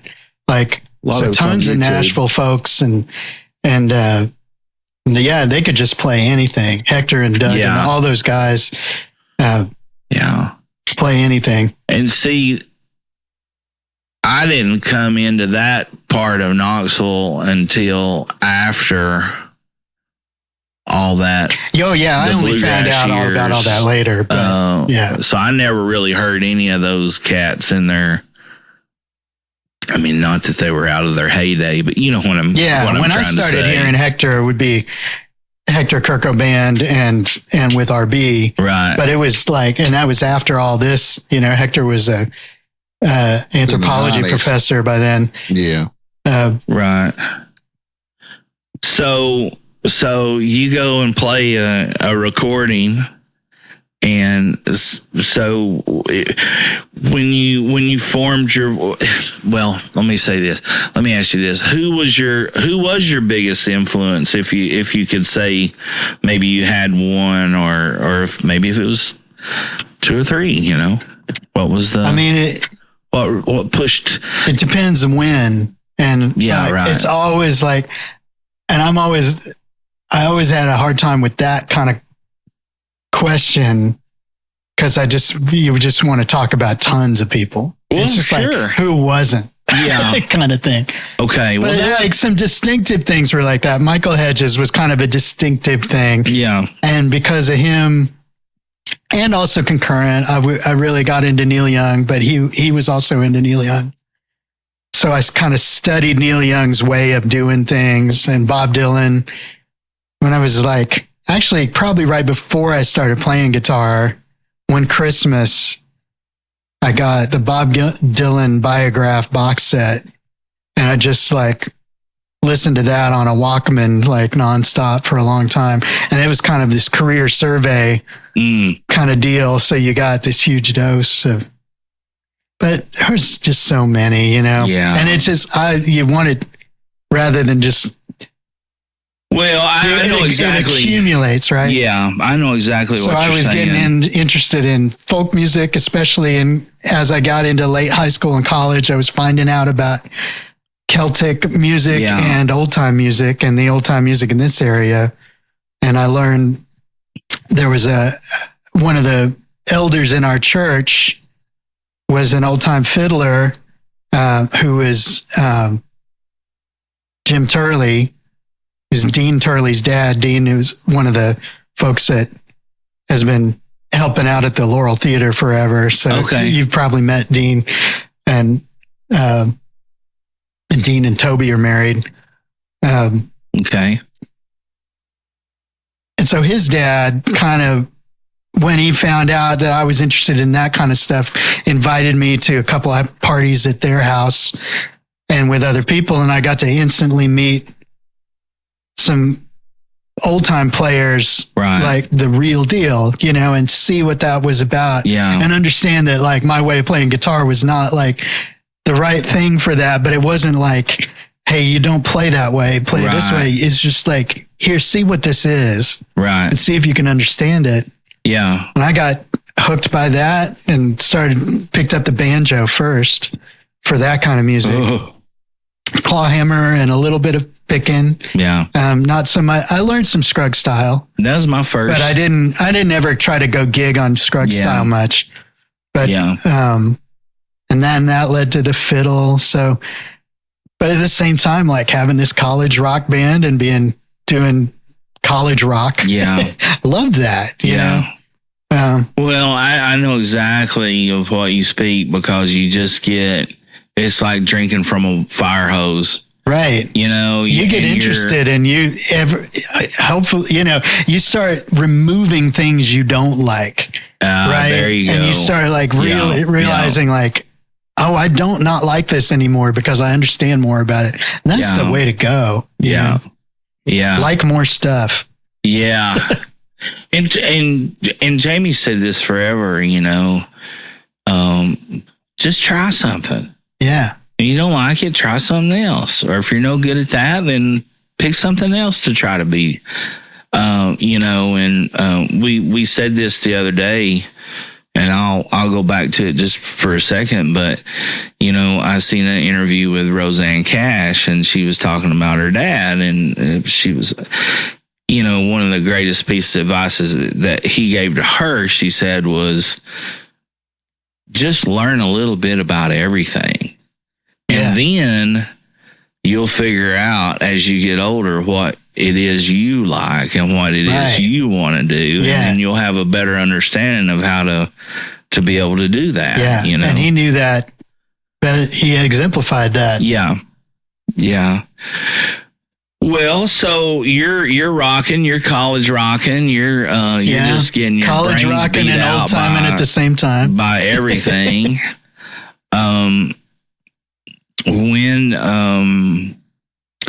So I'm also imagining that like growing up, you know, you're getting it from church, but there's also music playing in the house. Yeah. Which is always fascinating. And lots of going to live things. Yeah. Okay. And not a lot of people, not everybody gets to do that, but we went to a lot of concerts and plays and stuff, you know. They could have dug Hank Williams up and he could have been as good as he was before he passed away in his prime. And my dad wouldn't walk across the street to pay $10 to go see him. Yeah. It was just not in the thing. It's not in. Well, I can do that. Yeah. And that was his, you know.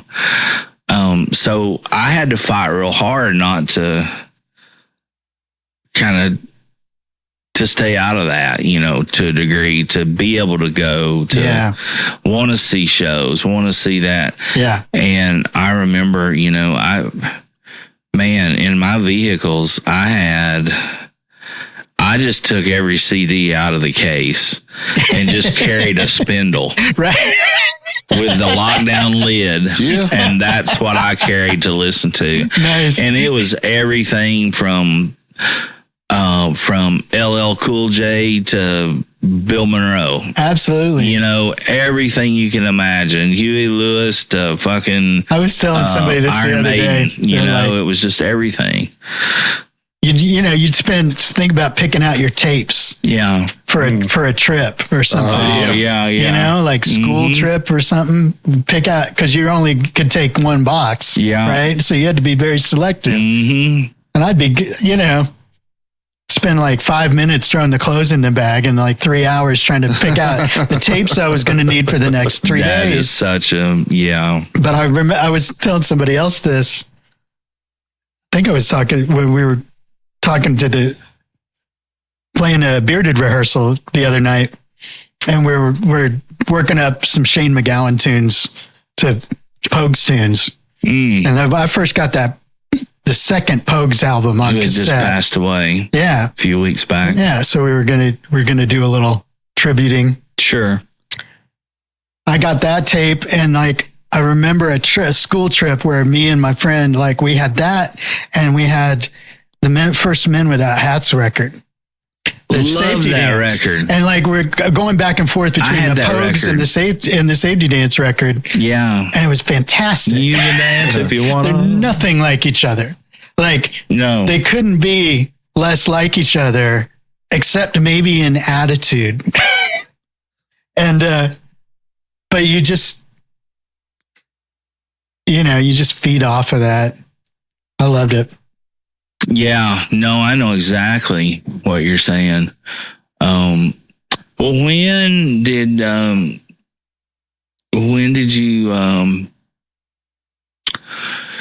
all right, so that's taking us up to probably, I'm imagining, probably close to about like when you guys kind of met. After I was in Ohio, I was in Mississippi briefly for a couple of years. I went to grad school. I didn't finish, but I was there for a year studying Southern culture at Ole Miss because my college degree was more in music history, and I was interested in folklore and stuff, and so it worked out.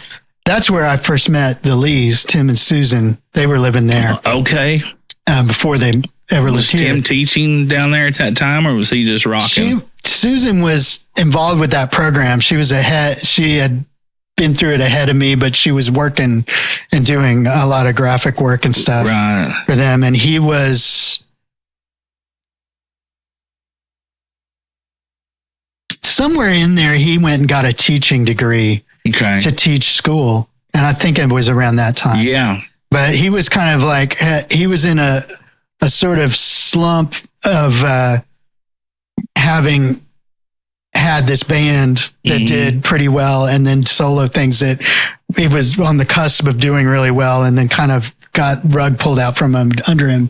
Was that the Windbreakers? Was that the band Windbreakers? The Windbreakers, and then his first couple solo records. Okay. And so he was kind of like just sort of chilling and looking at other things to do. But he was playing. I went and saw him play a bunch of times. And so I was there a little while, and then I moved back to Knoxville and worked temp jobs a little while.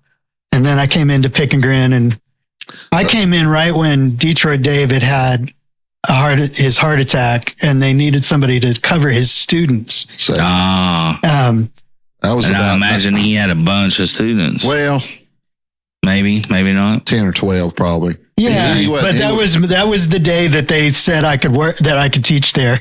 Yeah, because I walked in on that particular day. That would have been about 97, right? Probably. Yeah, I think it was like 97. Okay, all right. Because it was later in when I was working. I started in 94 and worked from 94 through 98, and then I taught through 2000.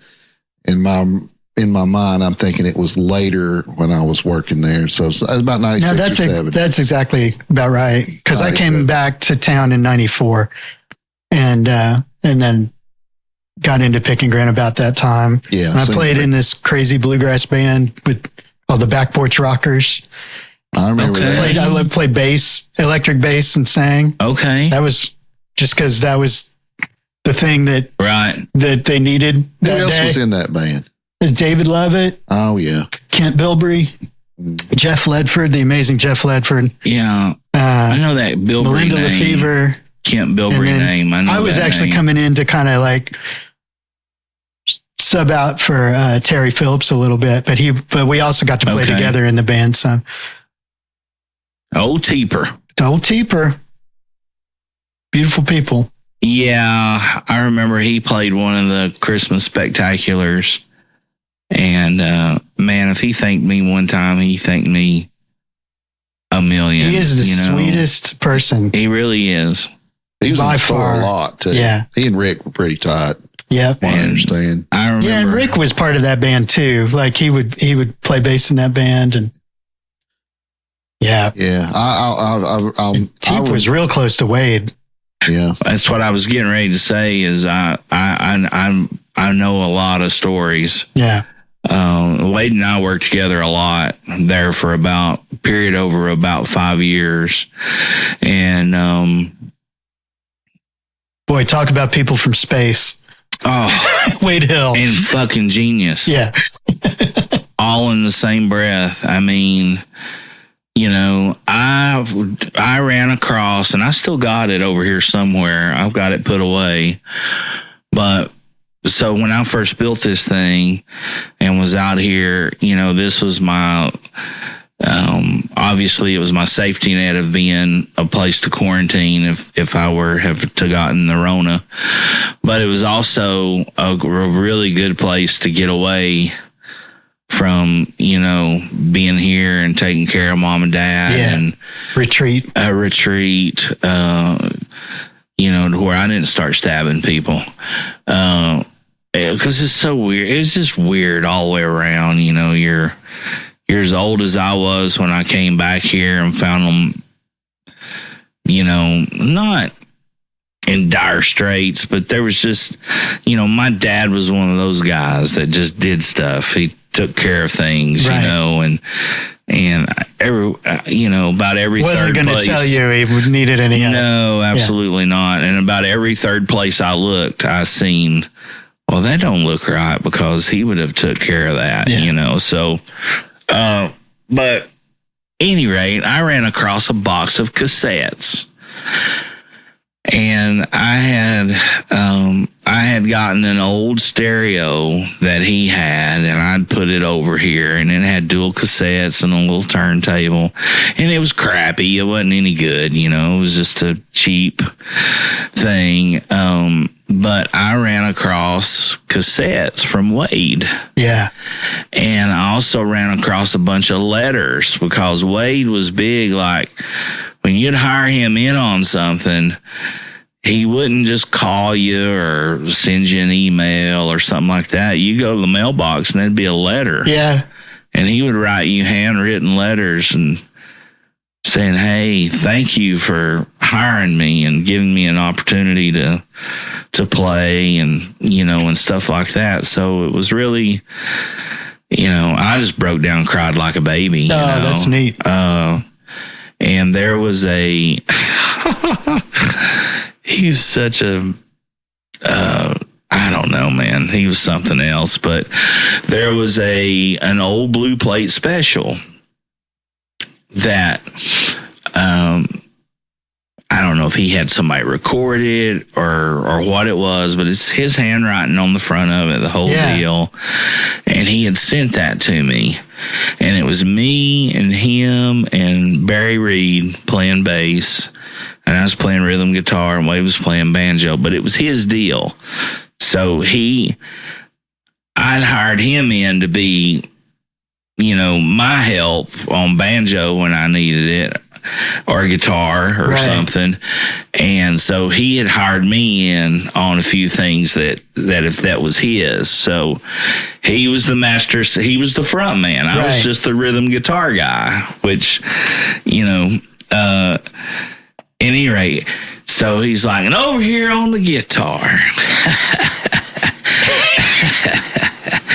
old Mikey, call me Mikey, the whole deal, and he said, well, he's worried about old Mikey. He got caught up in a little, it wasn't trouble or necessarily. He said, but got caught up down there on Magnolia earlier, and we just didn't know if he's going to be able to make it today or not. I said, he had some real trouble with some prostitutes or something like that, and I was just sitting there, and of course, and you can hear it, and I was like, I was playing the Curly Ray Klein part. That's right, Ralph. Grinning. Yeah. Sure. And, but man, there's a version of Limehouse Blues on there that, after I had my squalling fit because Wade had passed away, and just reminded me of so many good times. I listened back to it 2 or 3 times. I was like, holy shit, we were Yeah. We were fucking cutting it, man. I remember seeing him on a blue plate one time, and he was on there with Hogman, I think, and he goes, "Oh no, anybody got a Percocet?" Yeah.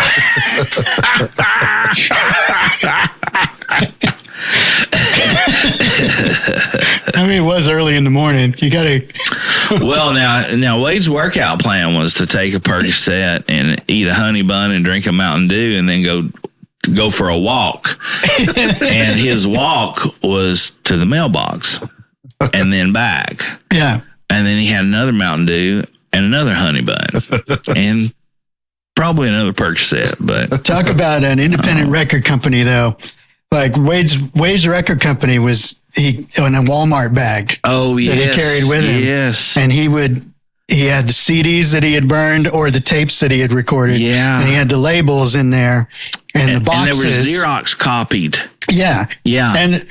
And this is no slight against him because I used to do the same thing, but watching him do it gave me cheered my heart. Yeah. And he would and personally inscribe and basically personally make you a CD. Yeah. Right there. I found another one of his that were the lost tapes. Yeah. That's what it was titled, but he does a banjo instrumental of Hey Jude.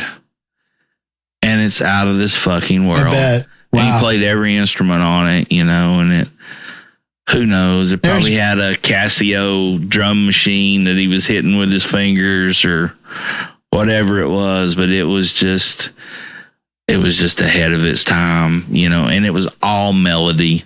Yeah. There wasn't no big fancy hot, look what I can do. That was the thing about Wade was his banjo playing, when you played gigs and you needed, that's why I hired him, because he knew the melodies of all those songs and could play them. And it wasn't just getting through the 1, 4, and the 5 or the whatevers of it, but incredible musician. Yeah. Just then you never meet another person like him. No, for sure. That's what has been so incredible about this area. And I know I hope that it's true other places, but I also know it's not always true in every other place. No. That there are people like you that we have gotten to see. Yeah. and be around. Yeah. Well, it's just special. Fast forward to, the days you guys are talking about with when y'all worked at Pick and Grin together. Look how many talented people of,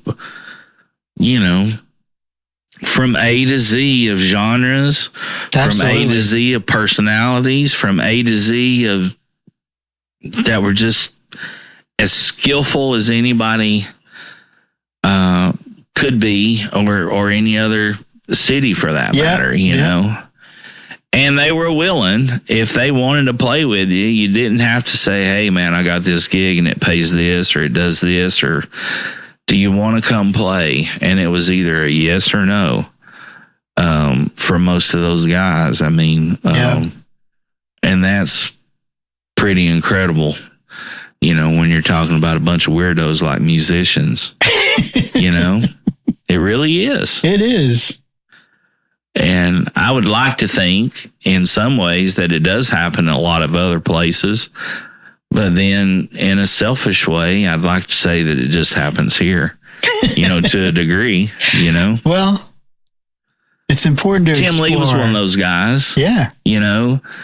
I met Tim. He never meant to end up here, but yeah, he was. Well, what was it? RB said the Bermuda Triangle of the Appalachians. Yeah, yeah. I was getting ready to do my first solo thing, and I was talking to Tim, and Jimmy Warwick gave me a great piece of advice, because I was worried about trying to find, what kind of instrumentation do I need? What do I need to make the band up of? And Jimmy told me, he said, you need Mike McGill fans. people that can play, but the most important thing about those people that can play is they need to be Mike McGill fans. Absolutely. And he said they need to be a fan of you at the bar having beers with you. They need to be a fan of you musically. They need to be a fan of you, Yeah. And he went down the gamut. And so Tim and I were hanging out one night, and we weren't super close buddies or anything, but and I told him what he said, and he goes, well, I'm a fan. I was like, well, you want to play guitar?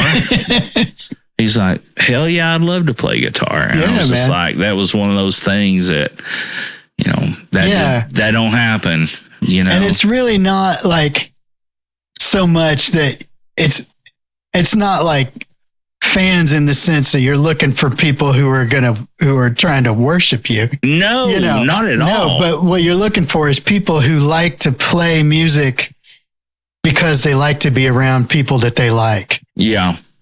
And then do it for that motivation. Yeah. Because they're going to... Absolutely. It's going to be the most fun, and you're going to get the best music, and everybody's going to play for the love of playing and for the love of being with people that they like to be with. Because there's no other reward. No, that's true. I mean, I'd just like to make $5 the hard way. Yeah.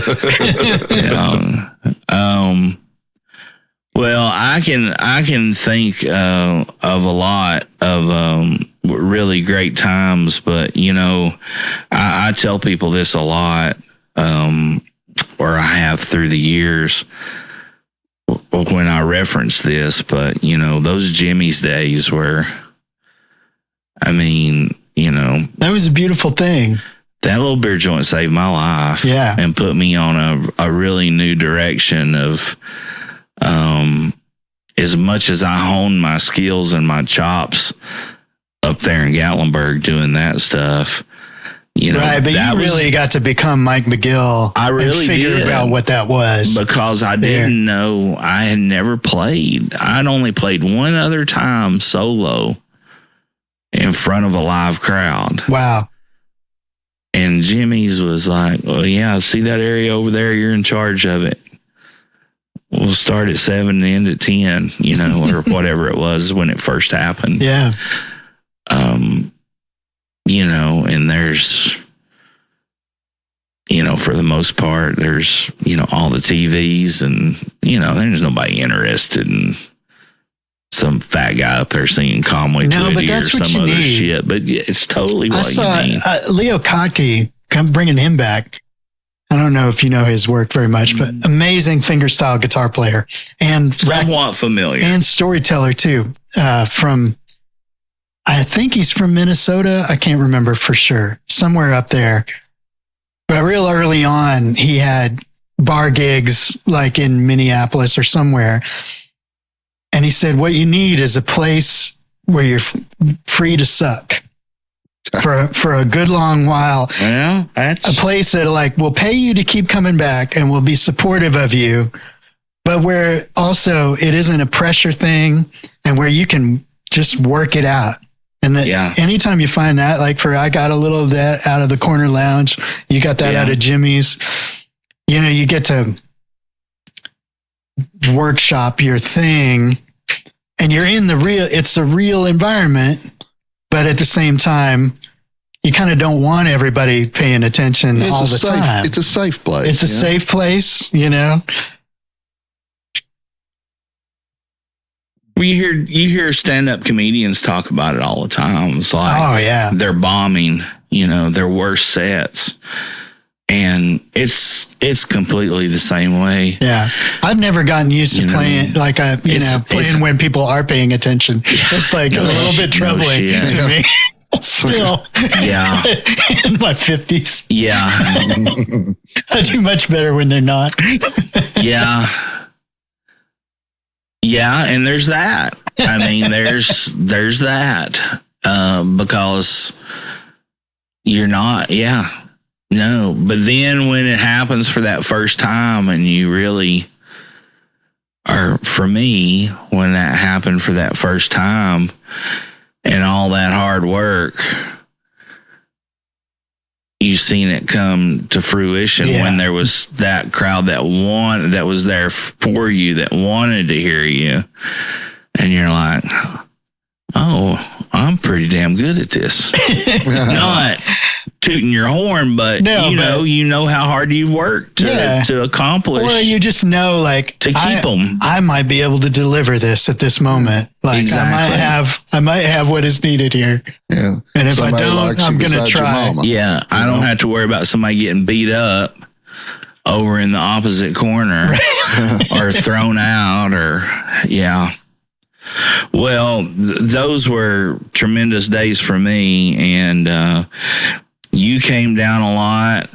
Daniel Kimbrough came down a lot. Tim Lee came down a lot. A lot of the guys, I mean, we did. It's super fun to do the stuff Romeo like that. stuff there. There was like a paid rehearsal.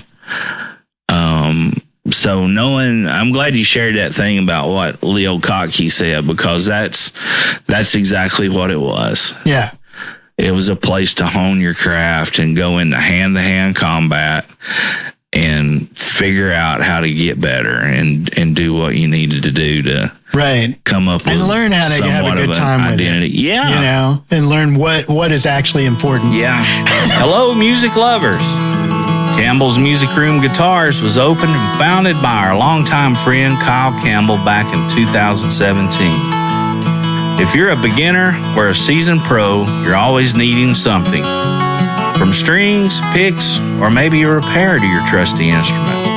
Campbell's Music Room Guitars has a full line of all the stringed instruments. New and pre-owned, accessories, pedals, amplifiers, and here's the best part.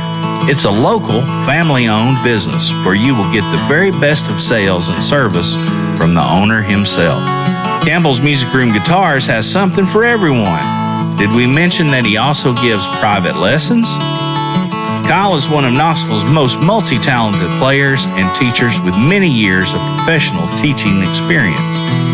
Located at 5103 Kingston Pike, open Tuesday through Saturday, 11 a.m. to 4 p.m. Give Kyle a call at 865-584-0041 or stop by and tell him McGill and Jamie sent you and you wanted to have one more for the good guys. All right.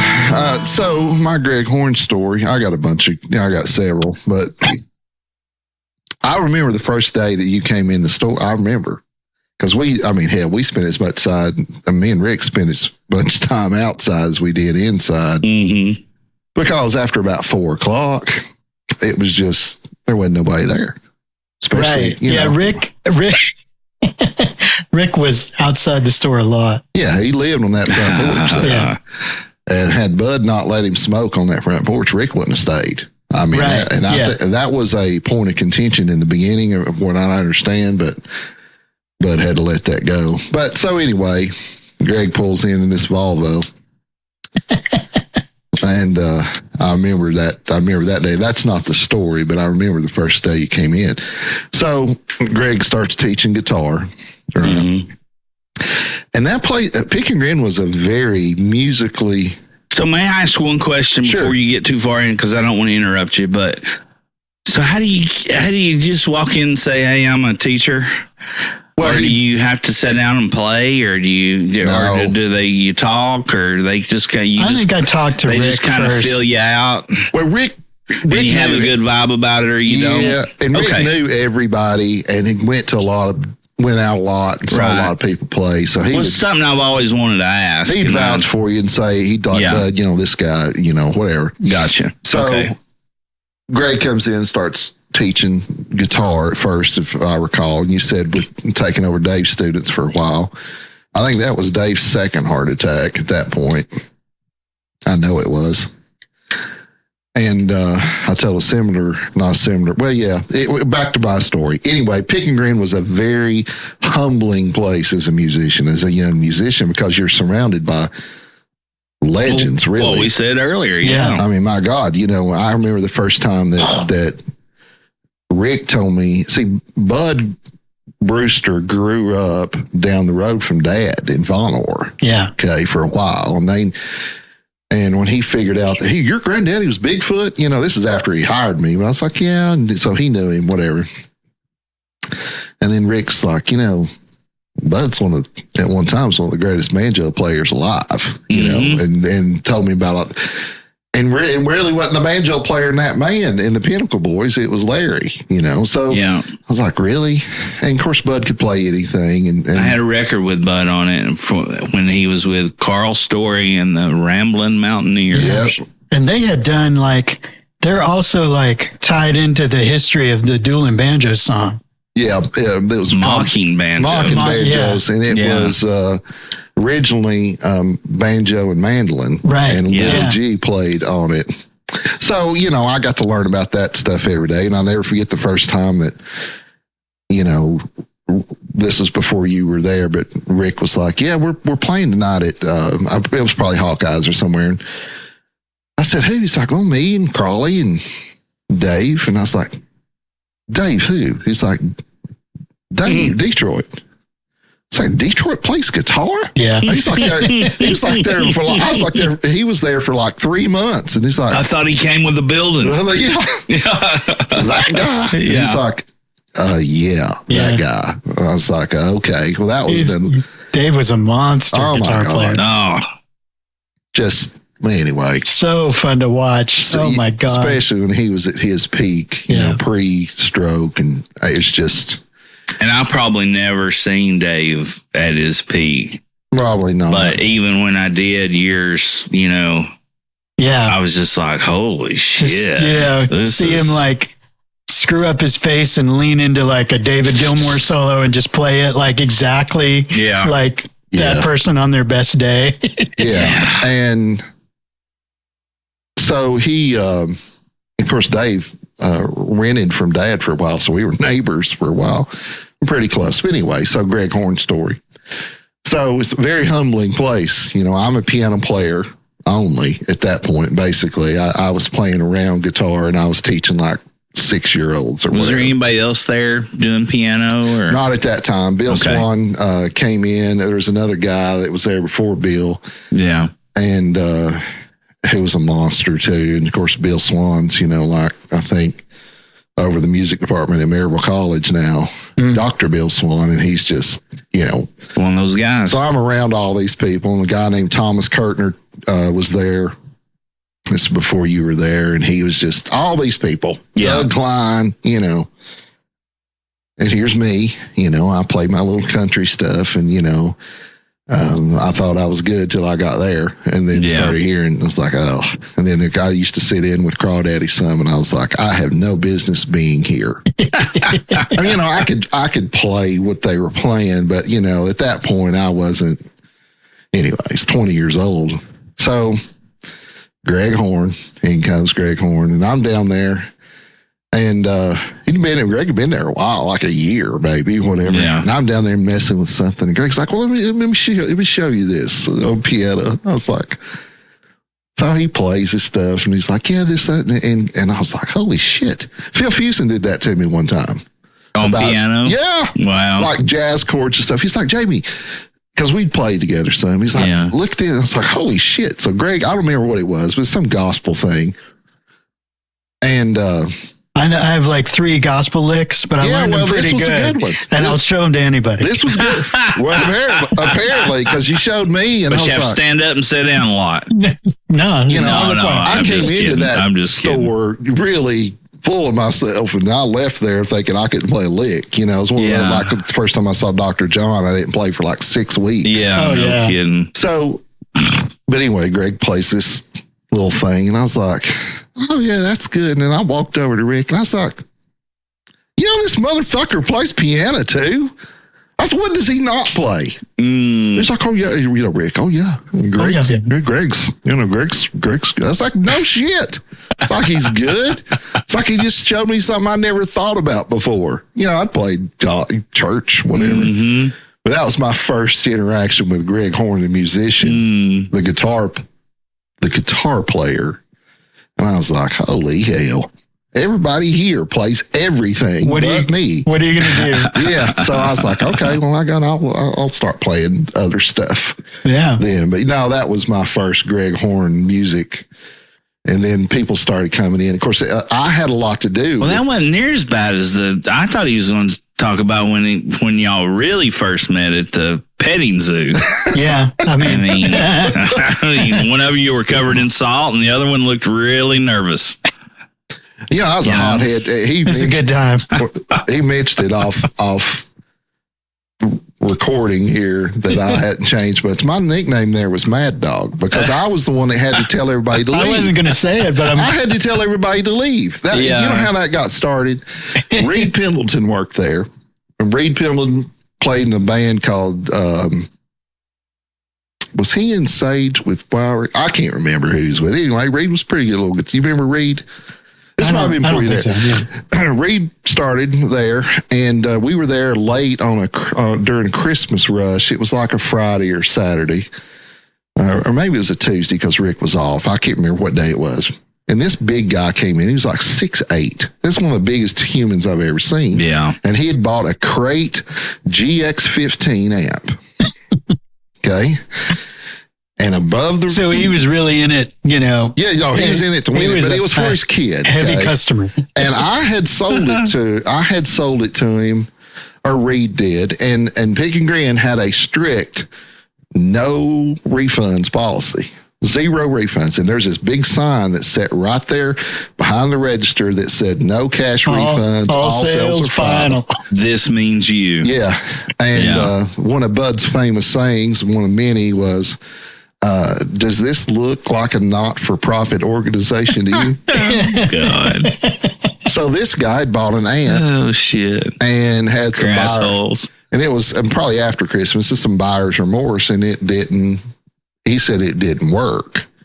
Well, of course, we had Brian that would take your amp, and it was covered under warranty. Crate had like a 5-year warranty. And I was shutting down. It's almost 6:00. And I was in the back, making sure the back door is locked, lights are off. And I came out, and this big, huge guy was yelling at Reed. I'm talking about just cussing him up and down, boy. Well, I wasn't going to have that. No, so I just went over. I said, what's going on? Well, this guy right here. And I said, I pointed at the sign. Well, what do you expect me to do with it? I said, I don't give a damn what you do with it. I said, you can shove it up your big ass if you want to. I said, but you're not getting your money back. So you can get the hell out of here. Well, it don't work. I said, well, we'll put it in the shop for you. How about that? And he changed his tone real quick. And then after that, Reed started the legend. Oh, man, you should have heard Jamie getting it. And after that, I was Mad Dog. So anytime anybody come in that had a problem, sick them. I had to get them out. And it happened more often than you think, you know. It was pretty regular event, you know. But, yeah, that place was special. But, yeah, everybody there, man, could play everything. I mean, Rick was obviously a great bass player, but, you know, he could pick up guitar and hold his own. And of course, Dave's sitting there and Bud, and here I am, you know, I'm playing my one instrument kind of thing. It's a very humbling experience. Sure. Man, really, because... Well, wrangling the piano is no small feat. So, and, you know, it made me better. It made me get better. It made me think, oh, man, I got a long way to, you know, go. And we all know that about ourselves and continue to get better. But that was my first Greg Horne intro into, those guys upstairs are pretty good. Well, that's what I thought. But you know, that's like that damn Kyle. I mean, Kyle came after I left. We did the my birthday this past year at Trailhead, and you came out. Yeah. And Kevin and Kyle, and I mean, there was a slew of people. Brendan and Kimbrough was there. There was a slew of people that came out, and it worked out that you guys all did a couple, 3 songs or whatever. And, you know, I was able to actually be a fan at my own show. You know, it's always pretty special when you're able to get to hear folks. And And for the most part, everybody had nice things to say about me, so that's always a plus. Instead of, at least to your face. we're here with this asshole today for Daniel. his fucking birthday. Yeah, well, everybody knows he's a liar. But, but damn, Kyle gets up there, outside gigs, summertime, humidity, weather changing, and pulls out a 12-string guitar, and I remember it's that. perfectly in tune. Yeah. Sings his ass off, plays his ass off, and it's just like, well, what the hell am I supposed to do now? Kyle's amazing. I think I walked by somebody. It might have been you. Probably. I was like, This guy. this motherfucker up here, man. It was Yeah. me. What are you going to do? I said, you believe that? That 12 strings Yeah. in that kind of tune and just, Yeah. because I was Unreal. there with some people and they had been because Kyle did the Christmas show that previous year, last year. And he did one tune that you might think is not very Kyle-esque, that bluesy tune and just killed it, man. Yeah. Just killed it. Yeah. What was that? Christmas blues or something like that? It was a Canned Heat song. Oh, wow. Yeah, it was Yeah. great. Cool. And he did it in rugby too. Killed it. And we just like, And then he played the intro on that Marty Stewart, that Even Santa Claus Gets the Blues, and just played it just like Marty. Yeah. Just was like, fucker. Every time I'm around like you or Poe or somebody, I'll learn a little kickoff or a turnaround or something that I've made up and I'm really proud of, and these guys will play something. Play I'm just once. like, I may break their fingers tonight just to show them. It's all the same. You'll not always be able to do this. that's right. Arthritis is coming. Yeah, yeah. You're going to. You are entering a world of pain. Yeah. I like it. Oh, shit. That made me think when we first started and you were talking about, being ready to go home at 9:00. That will get said tomorrow. Like we play at Jig tomorrow night and I'll show up and Poe will be there and it'll be like 8:30 and I'll be like, nah, I'm ready for bed. And he's Yeah, like, yeah. me too. We have the Bearded at Suttrie's tomorrow night. Yeah, I seen that, on Facebook. Yeah. Well, this town and the life I've been fortunate enough to lead and the people I've met, I just, was one of the reasons to have old friends and guests to get to know, actually kind of get to know better than you ever probably really knew them, Well, it's been, I've loved being able to live here and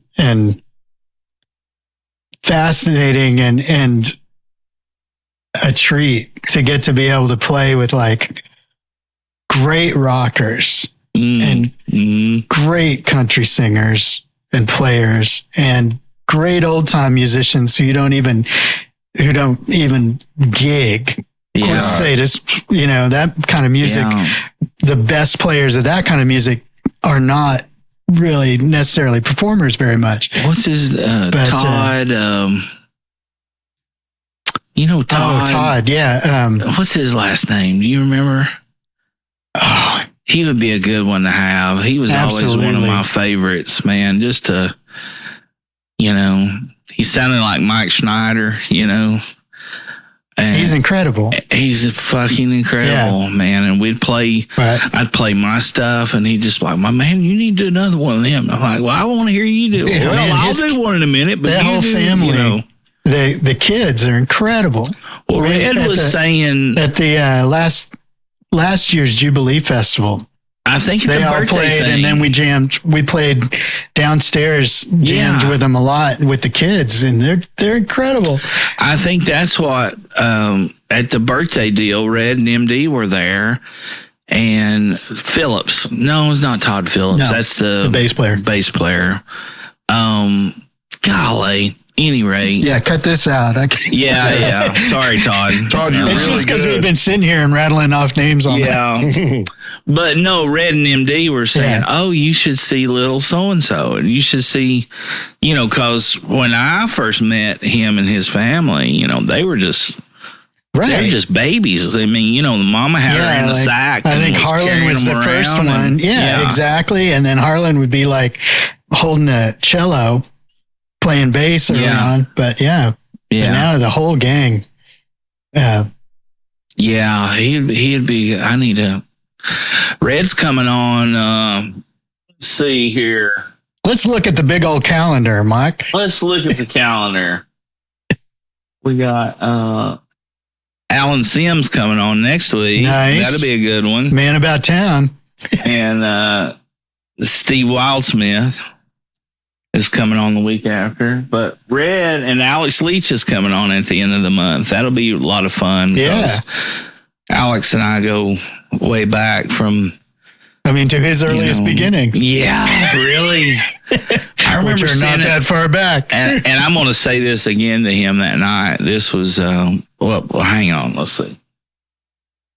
Red will be here on the 27th of February. So, but, I remember Alex, I sent him an email, and this is how long ago this was. I sent that email over not direct TV.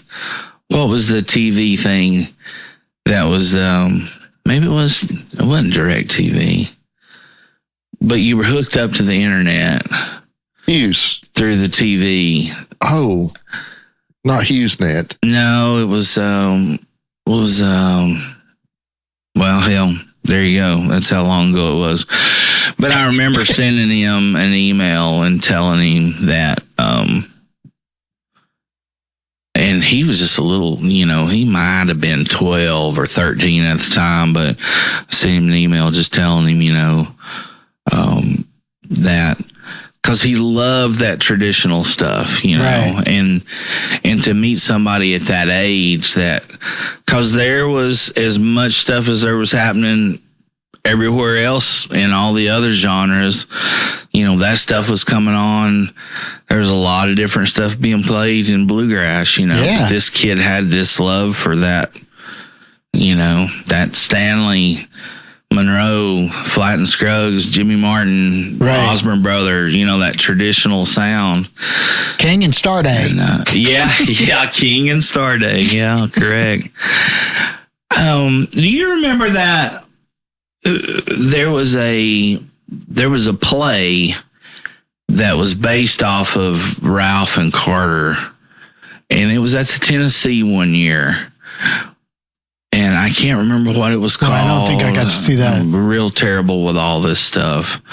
But I remember hearing this line in the play, and it was the guy that was playing Ralph was saying it. But, I never forgot this part of it. And the line was, well, harmony's what we're all working for. And I remember that just being so distinct and so important. Like, don't ever forget this. Yeah. Because it's not just, and if you go, and I did later that night, I came home and I opened up the Webster's to the true definition of harmony. And that's what we all should strive for. There's nothing like singing with other people. Well, and just everything, and then gelling and being as one, right, and extending coming that together philosophically. Yes, correct. Yeah. So enough of that important shit like that. Man. I mean, but so the Jimmy's days were tremendous. You guys have history with the Pick and Grin, but fast forward a few years, And I got to take a minute, and I have to do this real quick because I don't want to sound like I did at one time that I gave this gentleman a compliment. Oh, God, I got to get it. Hang on. Bear with me, folks. Oh, hell, his name's not Greg Horne. It's Greg Horne. Oh, yeah. These fat fingers, man.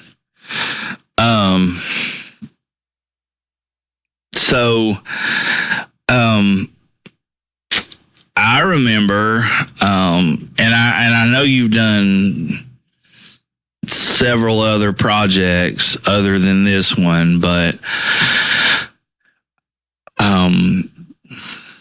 I think you gave me a copy of this record. I'm pretty sure you did. And, you know, even though you like that person or you respect that person, a lot of times when you're given stuff like this, projects or whatever, they'll lay around forever, or you'll find them underneath the seat. It's nothing personal. It's nothing personal. It just happens. You know, you'll be like 6 months later and you'll be like vacuuming the car and you'll find it under the seat. Yeah. And it's never been opened. You're like, oh, I should listen to this. You know, as if it's a eureka moment, you know. And it probably all happened just like that. But I remember listening to your project, working on engines. Oh, yeah. And, man, I've got to tell you, to this day, there's a lot of people made records and there's a lot of people that's made music, and I've already heard better than you. You've already heard better than me. We've already heard better than Jamie, you know, through our heroes and things that we love. But, man, there ain't a stinker nowhere in sight. And that thing is so freaking good, man. It really is, man. I remember one day when I'd been wearing it out and listening to it, you know, and I had another eureka moment like, oh, I've got Greg Horne's phone number. I could send him a text message if I wanted to. In the middle of the night. Middle of the night. And he'll probably answer back in the middle of the night. And this happened to be right before I was going in to eat lunch at a Chinese buffet, you know, because I was listening to it in the car. Again, the way we grew up, that was our little safe space of listening to what we wanted to listen to, or it was mine. But man,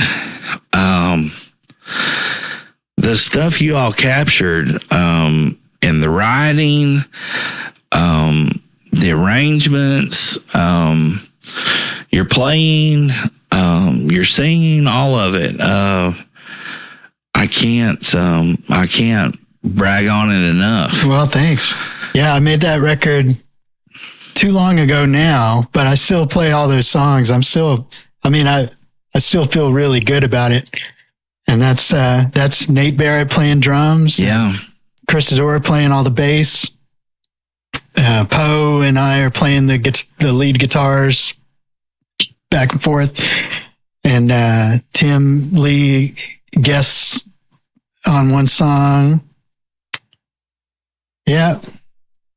So a funny thing about this, you know, and I had to when I said R.B. Morris guests on a song. Yeah, because because I wrote a song about mockingbirds and I had to have the poet of the mockingbird. So I had to pull this up. So I have song titles. Do you remember this? I can't. We were somewhere and you know, I knew I wanted to make it a point because you were there the same time I was at something we were all doing, or we were both doing. And I was like, I got to make sure I talk to Greg about this again and tell him how much I love this record. And And Greg goes, and I said, man, it's just so freaking good. And I just love it. And I think it might have been at like a Hippie Jacks or something. Now that I'm really trying to go through the Rolodex and figure it out. And I think the girls were around, Jessica and Mead and Shauna, Red Shoes and Rosin. Yeah. And I said, I stepped up and said what I wanted to say. And Greg goes, well, what's your favorite one? And I couldn't. Did I do that? I wouldn't have done that. No, you didn't do it maliciously. I mean, it was just the fact of you were very thankful and appreciative, but you were just like, well, which one's your favorite? We're having a conversation. Right. And I couldn't remember a single title. That happens all the time to me.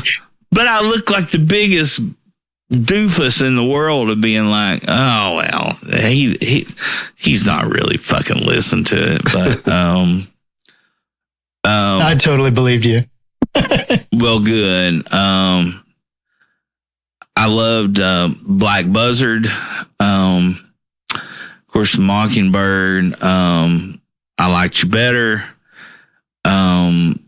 But the one of them that was really good that I really, really liked was the Bury Me Beneath the Barstool. And like I say, there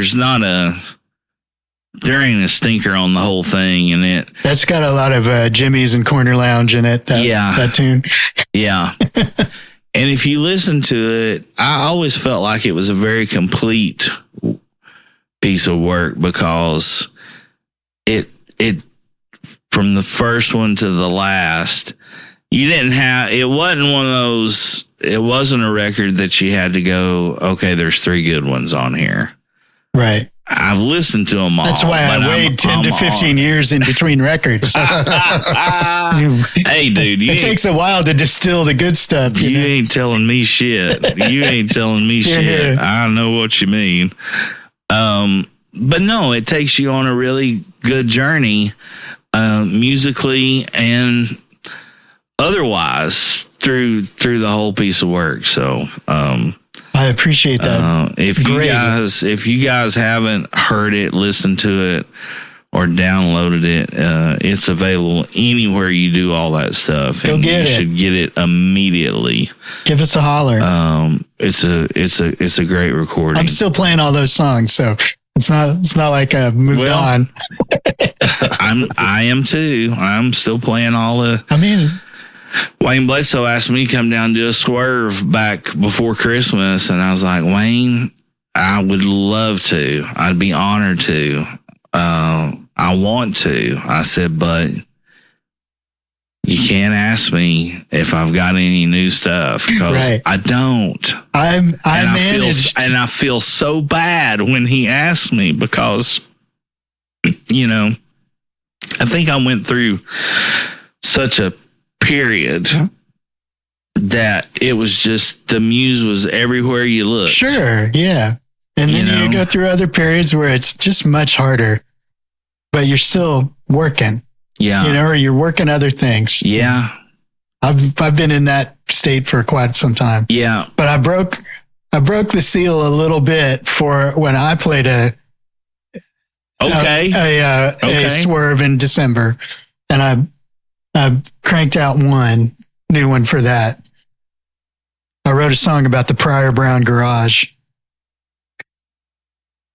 The Pryor Brown Garage. It's the historic parking garage that they're going to tear down.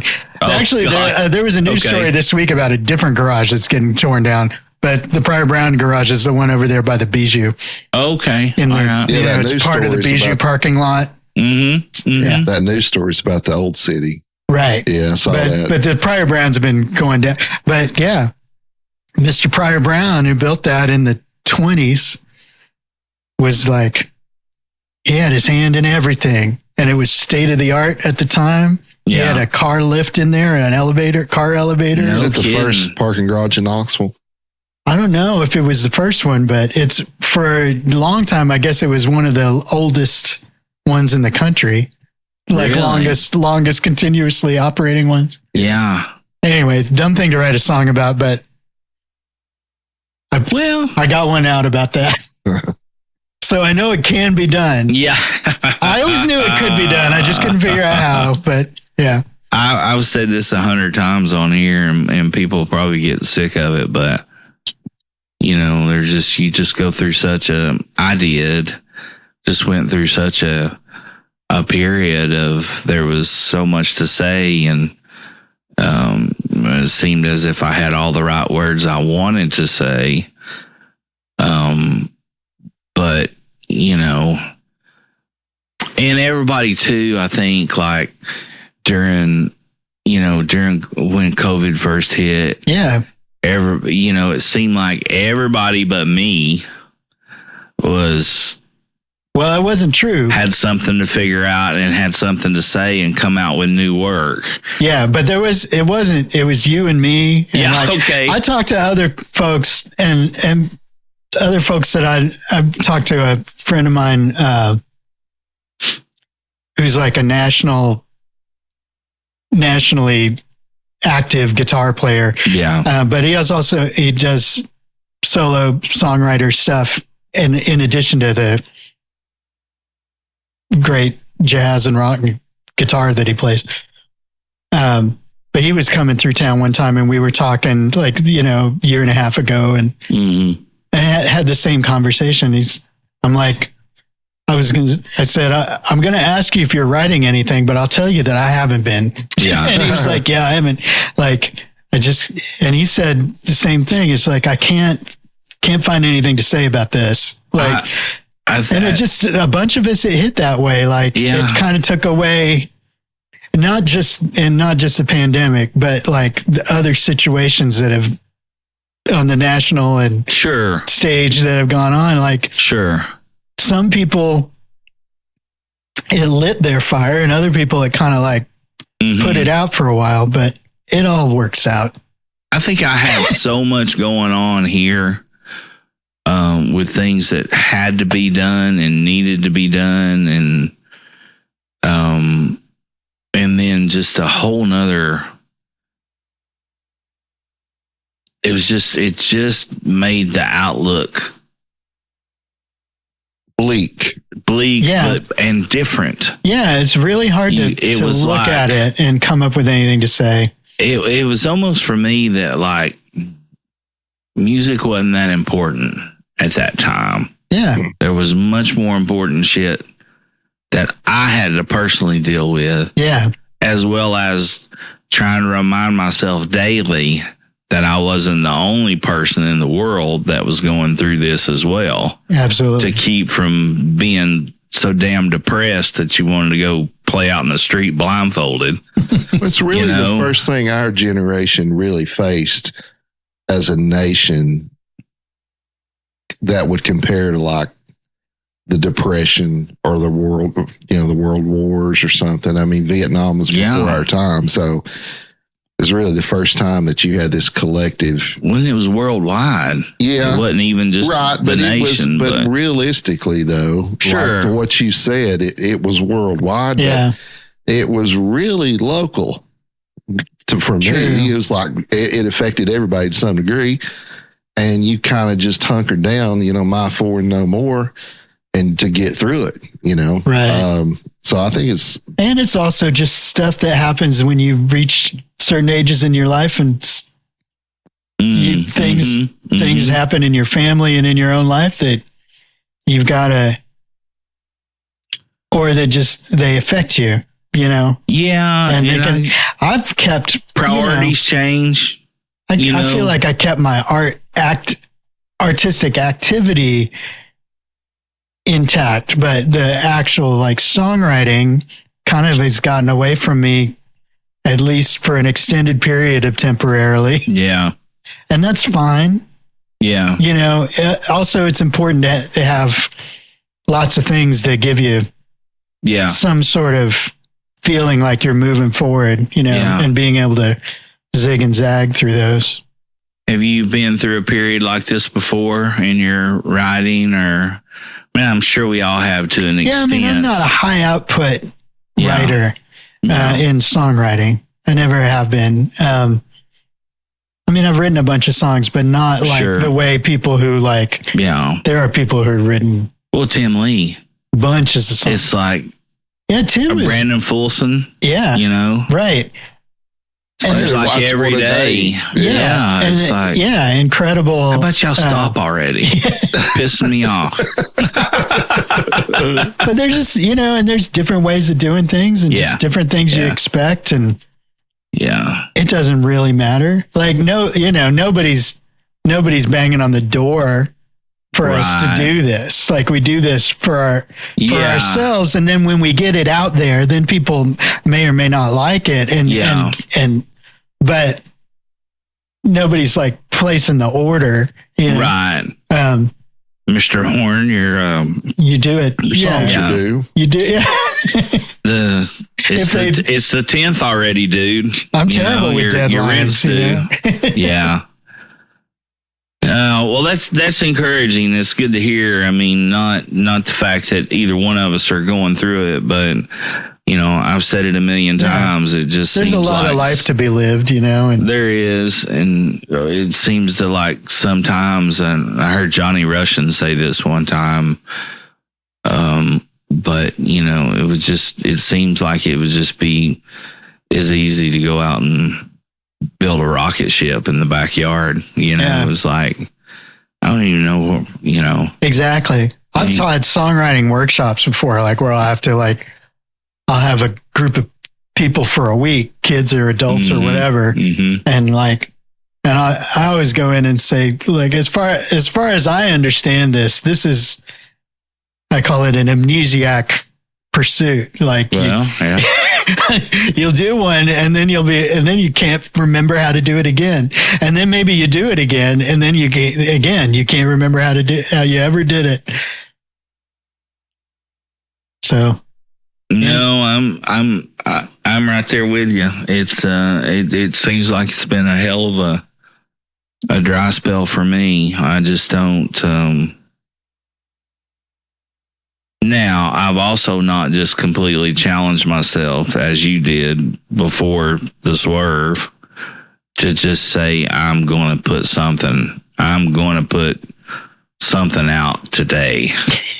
I'm going to write something, and maybe not today, but you understand what I'm trying to say. It was kind of that. Yeah. And I'm really not good at making myself do that. I'm not either. I think I've written maybe 3 songs to where I got up and said, I'm going to write a song today.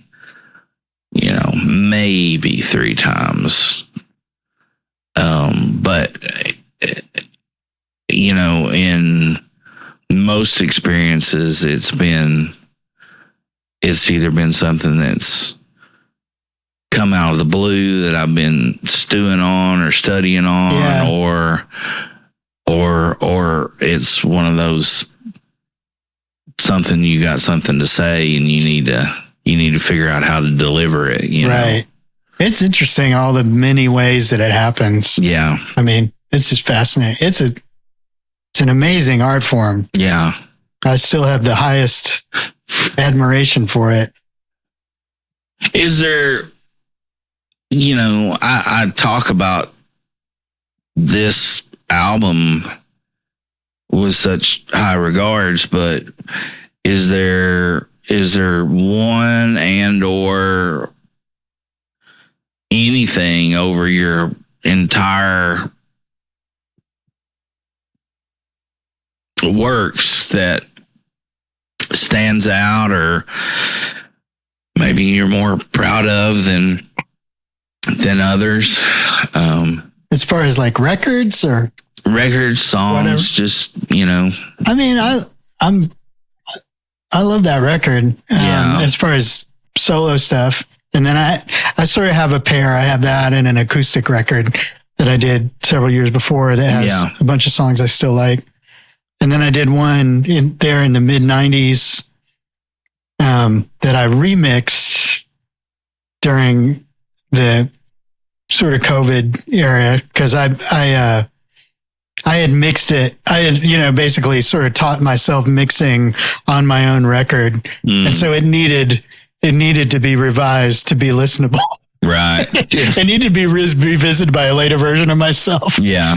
But I don't do not many songs from that hung on. But that was a cool record as a band record. It's all over the place, but sure.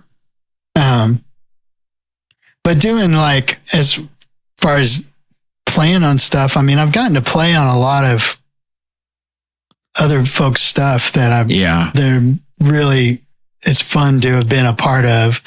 It was amazing to play with Tim for many years. Yeah. And to get to dip in and out of some of his stuff. One of the biggest things was doing RB's last record, Going Back to the Sky. Yeah. Because the band on that was Hunter Deacon and Daniel Kimbrough and me. Yeah. And Bo Ramsey, who is somebody we all admire a lot. Well, Bo is somebody RB knew from way back, but did you ever hear a Greg Brown songwriter from Iowa? Well, Bo was always Greg Brown's guitar player. Okay. And produced a lot of his, especially later records. So they were like, he was the Don Rich to Greg Brown's Buck Owens. And then Bo does his own stuff. He also played on and produced some Lucinda Williams. I think it was Car Wheels, but I'm not sure. But in that era. Okay. And and RB knew him from back in that era, and they've been friends and talked about doing a record for a long time. And finally it happened, the circumstances where we could do it. And so Bo was producing and playing guitar, and I played guitar and steel, and Daniel played bass and a baritone guitar thing and some regular guitar. We did it in Lexington, and I had seen, about as long as I knew about RB. Even before I knew about RB, I knew about Greg Brown, and had seen Greg and Bo play, and I admire and absorbed a lot of his kind of way of playing anyway. Right. So to get to work with him and be a part of that record, and being able to work with RB so much in the last, I don't know, it's been 10 years probably. Has been incredible. Yeah. It's just, because of somebody I had already seen quite a bit and admired. And of course, RB and Hector's work I loved. And so I get a great, satisfaction. Great. I mean, I don't like to say pride, but that, I get a great swelling in my bosom to be, to have been able to be a part of these things, it's, and it's great enjoyment and learning and it was well, we had a great experience with RB this year with the Christmas Spectacular. Yeah. And, I was sitting here listening and putting lists together and doing all the work behind the scenes of all that whole thing, and was listening to RB's 2 songs that he wanted to do, and I always knew he was a great lyricist, and had a way with words and lyrics, and but I also it never dawned on me. I mean, I listened to a few different records. I wouldn't say I'm the most steeped, studious RB fan. Yeah, I'm much more an RB fan. Yeah. Well, and I'm that big a fan of just the man himself. Yeah, you know what I mean? Absolutely. But I was listening to those this one particular night, and I sent Jamie a text, and I was like, have you listened to these damn songs yet of RB's? And I was just blown away by what great melodies. Yeah. The melody lines. Yeah. You know, you don't think of, I didn't. So he did Dreaming While I Drive for that, right? He did that one. And A Winter's Tale. Winter's Tale. Yeah. Yeah. Winter's Tale is incredible. Even being similar in some ways, but, you know, and same keys, but the melody lines were. Yeah. And the Dreaming While I Drive is especially about the melody. Yeah. That is like, that is a singer's song. It's like a dream. Yeah. So yeah, I had a really, really good, experience with that. And, you know, just some of the things that the way we communicate and some of the things we say, and then RB says it, and it's like, oh wow. You know, like, never thought of it that way. Yeah. He's perfected that. Yeah. I've noticed that. Yeah, he's a very profound individual. Yeah. That was the highlight. I mean, the whole show was just fun, but those two songs, it's like.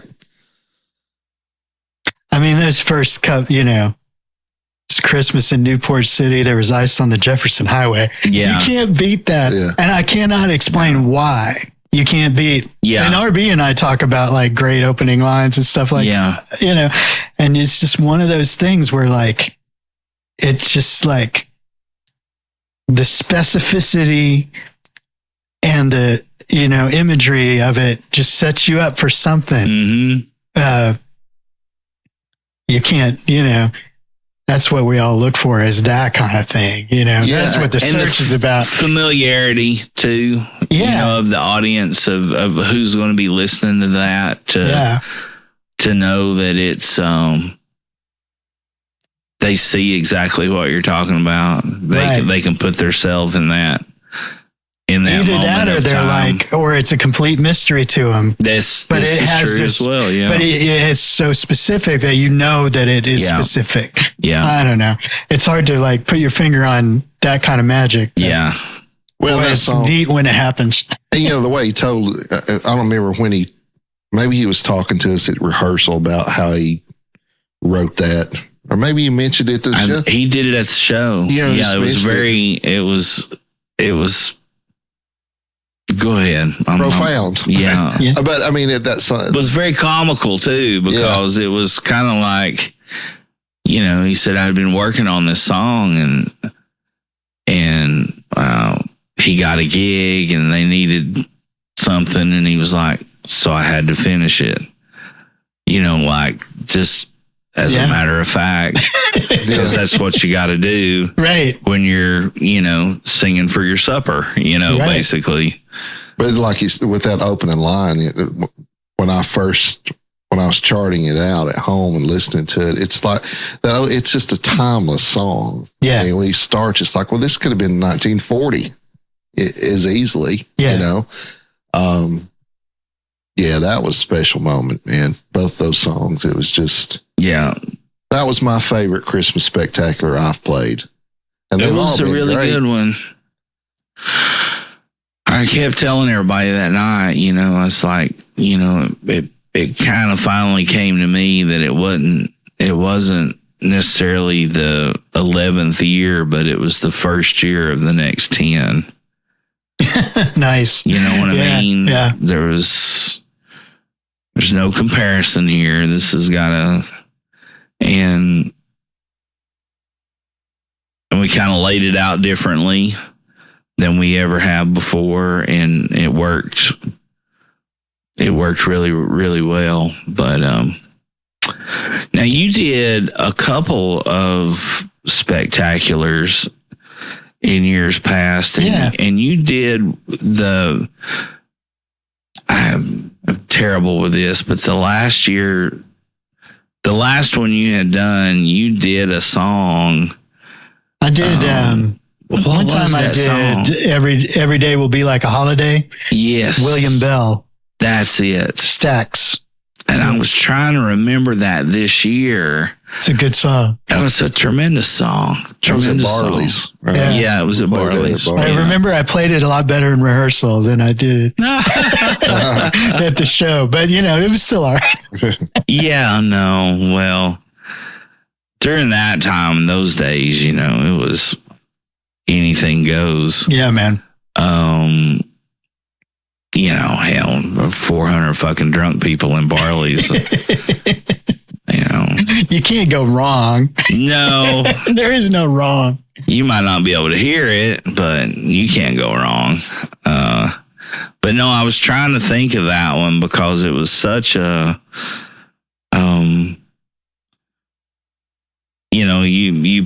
you told me that's what you wanted to do. And then, I listened to it and I was like, oh, why didn't I ever think of that one? That's a great one to do. Yeah, it's not obviously Christmas, except that it's got sleigh bells ringing in the back of it. Yeah. But that's the only thing, and then he's talking about a holiday. Yeah. But other than that, it's just a great soul love song. Yeah. No, it was good. And I think the other one you did one year was Go Tell It on the Mountain. Oh. Didn't you do that one year? Am I remembering correctly? I'm pretty sure I am. I get confused between what I've done for that and what I did for yesterday. The kids I teach for their holiday concert. Okay, gotcha. There's been a couple of times I've worked up because one time I wrote a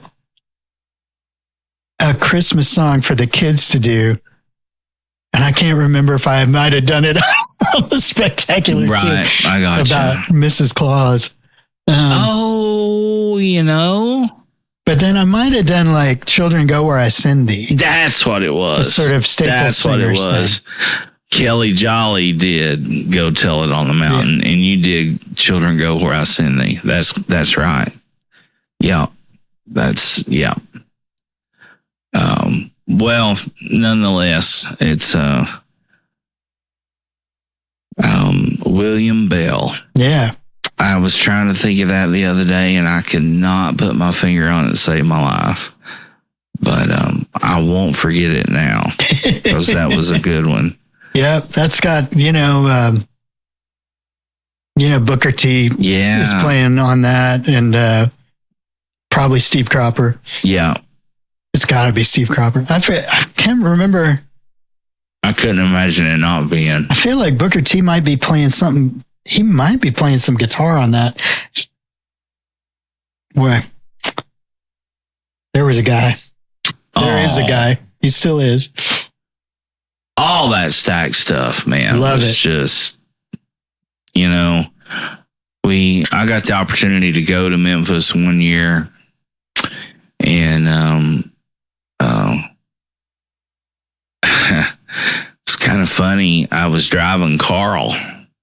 Carl at the time was doing cellular communications, and he was selling like the not just the services, but the infrastructure of putting the towers. Oh yeah, that side of it. And he had to go to Kansas, Dodge City, Kansas. And he was like, I think he had hurt his foot or his arm or something. He was injured and couldn't drive. He's like, "What you got going on next week?" And I was like, I don't have any gigs, right now or whatever it was. And he's like, "You want to drive me to Dodge City, Kansas?" I was like, "Yeah, sure. Why not?" But, so we went out straight, straight out, up through Kentucky, Indiana, and over. And then on the way back, we took a more secondary route. Didn't travel the interstate all the way back, And so we got to go through a lot of really cool parts of the U.S., went through the high plains in Kansas, yeah, which looked like New Mexico. I mean, there were mesas and wildflowers, and, you know, it wasn't the endless stretches of soybean and corn. Right. That's like the western part, right? Yeah. It's like, yeah. So different, you know, with the topography and everything. And then came back through Muskogee, you know, through Tulsa and all that. Yeah. And through the Ozarks. Oklahoma's fascinating. Yeah. And back through the Ozarks. And then we came back through Memphis. Yeah. And we purposely did that to where we could stop in Memphis. And he's like, you know, that's going to be one of the places we stop. What do you want to do when we're in Memphis? And I was like, well, you know, there's all the food things. There's Bill Street, Graceland, Sun Records, Stax. Yeah. You know, there's a ton of things you could do. And we've only got a limited amount of time. And I was like, we got to go to Stax. Yeah. You know, I mean, and I would think in a lot of ways, people that know me and what I primarily do with my music being country and more traditional stuff, but I could give a shit less about Sun. I wanted to see Stax, man. That whole story was so fascinating. It is. It's a beautiful story. There's a great Stax documentary. Yes. On PBS? Soulsville or something. I have it on DVD. Yeah. It's such a beautiful and also sad story, because when it falls apart, so what's so great about it is it was this integrated experience of banker. Of black musicians and white musicians and black business people and white this through whole the deal. midst of all the shit. In the midst of the civil rights movement. Yeah. And they knew that they were really doing something socially in addition to artistically. Yeah. And when it all kind of fell apart, as things just sort of do, you know, they were all it hit them all really hard. You know? It was really just kind of its natural course of the way things work sometimes. But it's incredible, the output. I haven't been to the museum. I spent a good amount of time in Memphis when I was in Oxford. You gotta go. It was before they had the museum. Yeah. So but I have tons of Stax music that I listen to. Yeah. You gotta go. I never went to Sun either. Or Graceland. I haven't either. But I went to a bunch of other things in Memphis that were awesome. I haven't either. We went down to Bill Street and had, you know, and I did that one time. My Bill Street thing was like, we went to B.B. King's club. Yeah. He would do some nights there around his birthday, I guess, and he would play there, and then he would go down in Mississippi and play there. So we went for one of those, and Albert King was in the audience. Golly. And he died with the next year or something. Yeah. He didn't get up and play, but he was there, you know, and BB called him out. And, man, heavy. We did that. We went to BB's club, and then we went to Rendezvous and had ribs. Mm-hmm. And the only beer they had in the restaurant was Michelob. Oh, what are you going to do? On draft. You order a pitcher and you order all the ribs those people can bring in. That's what you do. Or that's what we did. That's what we thought we should do. It was so good. Seems smart. Yeah. But we went to Stax, and my neighbor, the old hippie neighbor, he was a video file and an audio file. I mean, thousands upon thousands of DVDs, videos, records, albums, 45s, cassettes. And he had taped that same documentary you're talking about. Yeah. And I watched it over here one night for the first time. It's moving. And oh my God. Yeah. Yeah. I had no idea. I mean, I knew a lot of the stuff and a lot of the music that came out of it because it was also popular music at the time. Sure.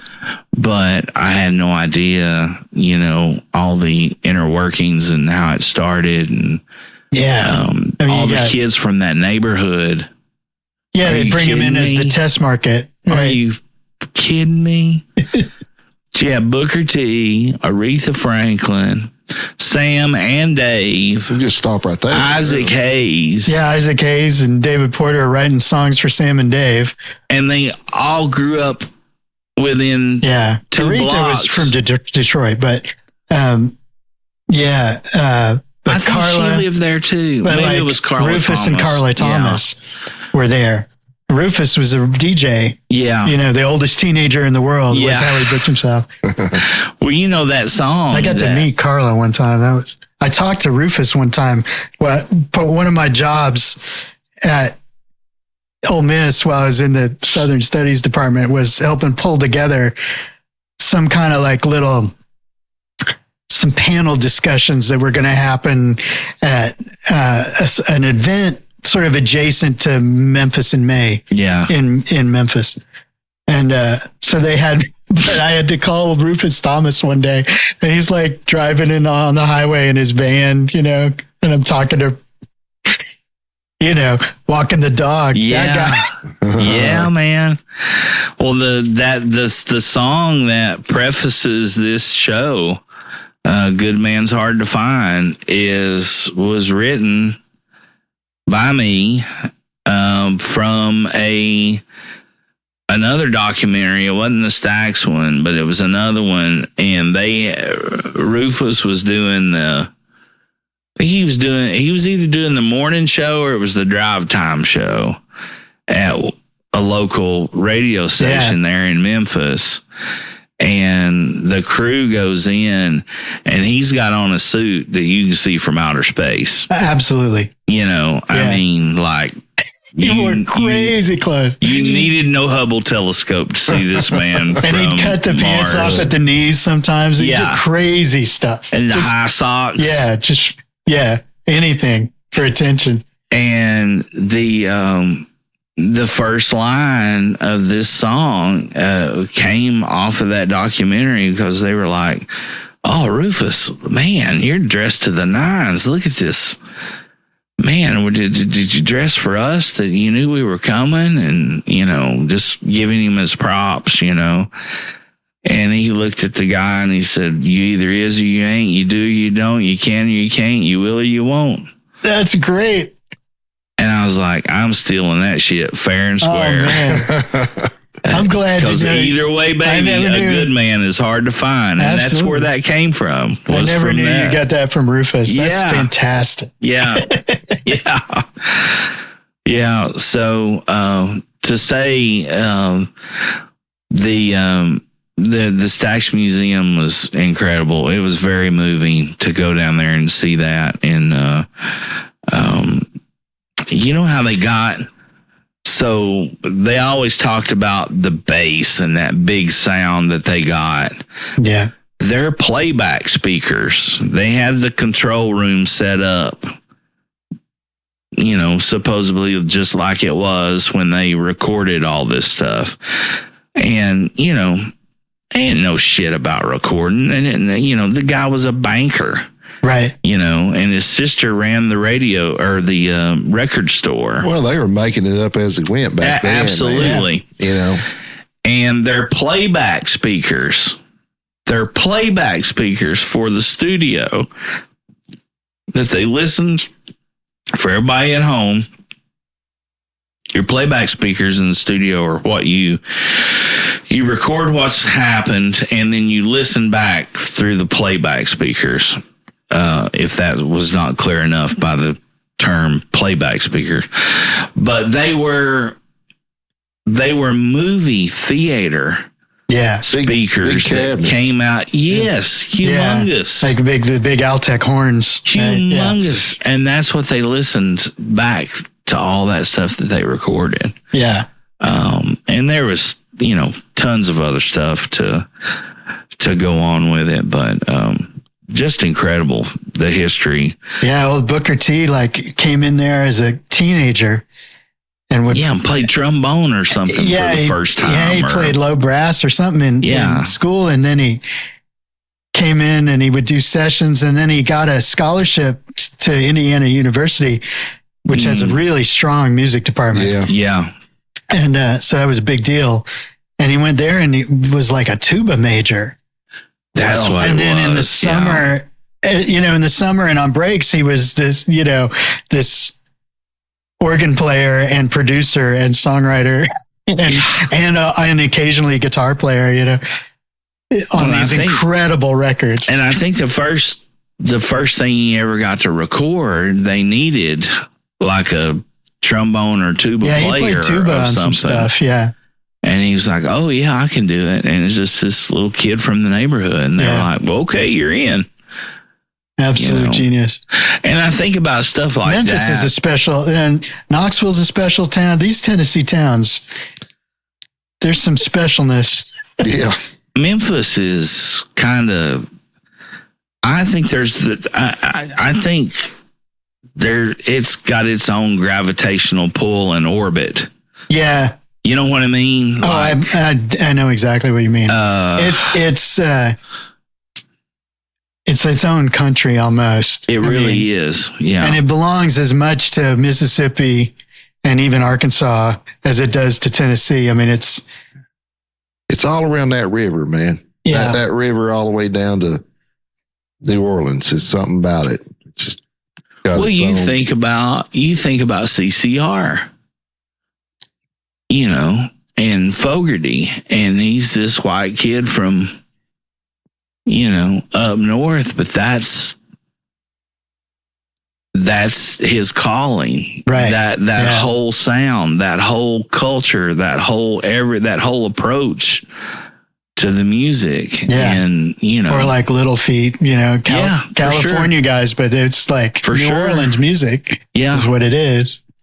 For sure. A mix of guys, but I mean, an entire mix of guys, but Stax, if anybody listening, that's you ever go to Memphis, you go to Rendezvous, you get you some Michelob beer, eat you some ribs. I'd love to see Sun, I'd love to see Graceland, I'd love to do the other stuff that's there, but I can guarantee you from experience, the can't miss is Stax Records. Yeah. It's amazing. Yeah.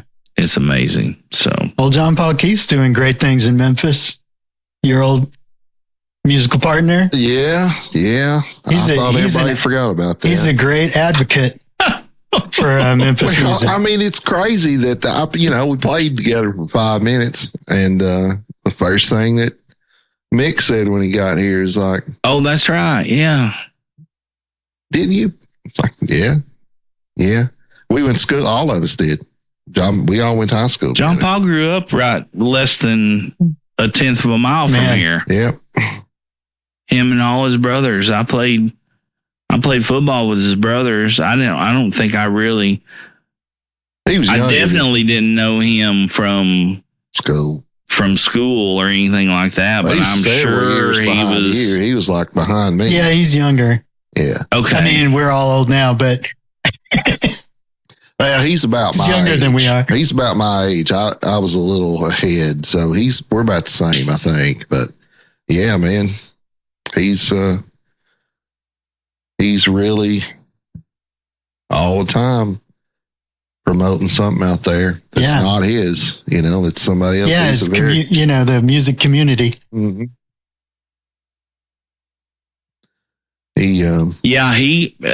They grew up over here off of Shoptown Road. So when you go back out and you cross that little bridge, first road to the right, that's Shoptown. Wow.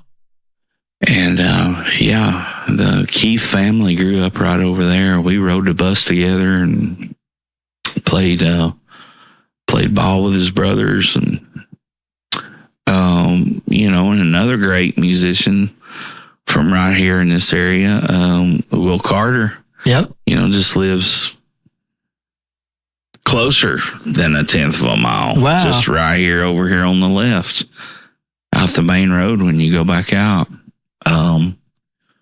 There was, you think about that. I was reading something the other day about, Kentucky, and, I was talking to Brendan James Wright the other day. He and I went out and had lunch, and, I was just talking to him about, back for a while, it always kind of got under my skin because people would talk about this place or that place and this place and that place, about having this, being such a, maybe not musical heritage, but being a musical town, right. Like Austin or, and we'll just go ahead and just pick on Austin for a moment. But, that same shit's going on in your backyard, folks. Yeah. That same kind of thing, and has been for years. You don't have to, I would encourage you to go out just like I have for Stax Record or anywhere else, or Austin or any of those experiences, but you don't have to leave far. I mean, no, yeah, just go to anything. Take your kids to things. Yeah. And if you think you do, then you're probably those people that need to support bacteria, because that's the only culture you're ever going to know. Hey-o. Hey-o.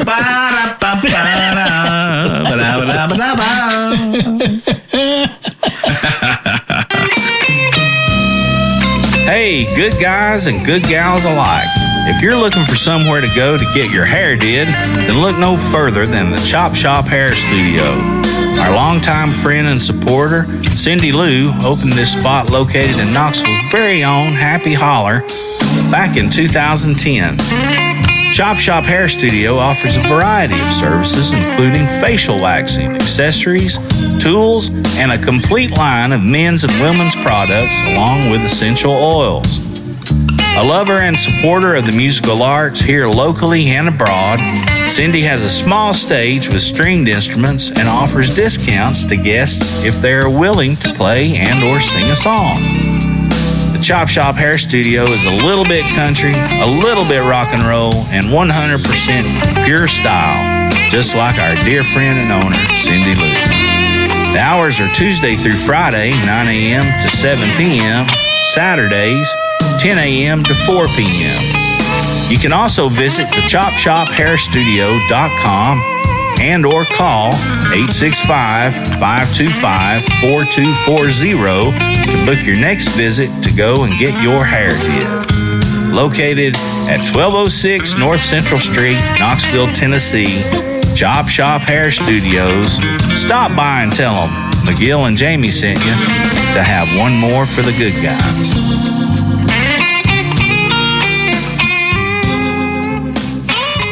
Well, now it gets silent. Now it gets silent. Well, who knows what we were talking about? Stax Records, man. Oh, yeah. What a joy. Do yourself a favor. Do some homework. Listen to some Stax Record. There were several black kids and several white kids that didn't know anything different other than they were kids, and they were doing something very, very special that would change and move the world. Absolutely. For many, many years to come. And if you haven't gotten to see that documentary, I believe it is called Soulsville. You should. Or Soulsville, USA. Yeah. That was the sign. You know what? The sign they had. I think you're right. Their building was a theater, right? A movie theater or something? Yeah. I think it was a movie theater. And so on the marquee, they had Soulsville, USA. Yeah. And they did Soulsville because Motown was Hitsville. Right. Yeah, that was their competition. Yeah, that was the Al, the guy at the end that took it over. At Stax? Al Bell? Al Bell. Yeah. I think. Not to be confused with William Bell. Right. Who also sang at Stax. Yes. Stax with an X, by the way, if you're new to the planet. you've been living under a rock or just came out of your coma last week. But yeah, do yourself a favor. In which case, welcome back. Yes, we're glad you made it. We've all been waiting. You're just in time. Yeah, do yourself a favor. Check that out. There's so much good stuff out there about that, and all that was happening. Really, after they kind of found their popularity, all that was going on right during the middle of the civil rights movement. Right. And Memphis was the heart of it. Yeah. We're recording, the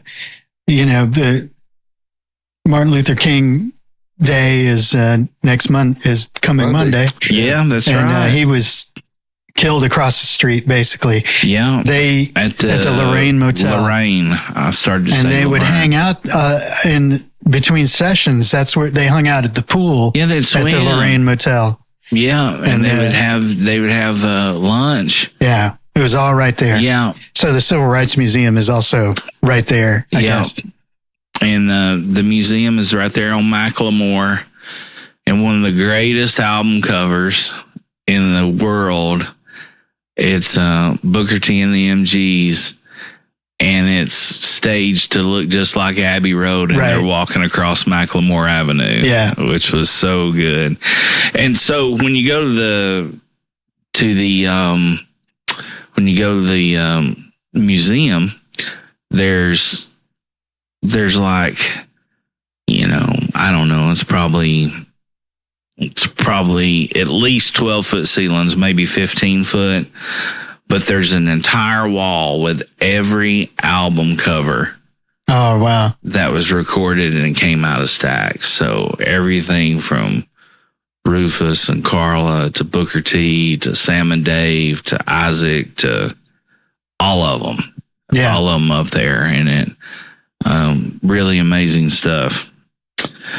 Well, listen, man, it's been a wonderful time. Is there, have you got big plans for the new year? Have you got anything lined up or things that you might be thinking about working on or some things excited about? Yeah, I don't make big plans, but well, that's good. I try to underpromise and overdeliver. Oh, my man. But yeah, depending, I don't know when this will air, but I've got a gig with R.B. Morris at the Laurel Theater later in January. Yeah. It is January now, and it will continue to be January until it stops. Until it's February, yeah. And we got the Bearded is doing some playing, and Matt Morlock's doing stuff over at Suttrie's. Yeah. High Gravity down there on Gay Street. And so we're going to be playing there some. And are you still teaching? I am still teaching. I teach mainly for an after school program called the Community School for the Arts. Okay. And that serves underserved kids and some homeschool kids and various. How long have you been doing that, Greg? I've been there. It turns out we counted up the other day, and I've been there like 16 years. Wow. Yeah. I started teaching there at the end of when I was teaching at Pick and Grin. So it kind of overlapped. So I do, but I also teach adults and other folks some, And that's on multi-instruments? Yeah. Guitar. I teach some old-time fiddle, mandolin, banjo.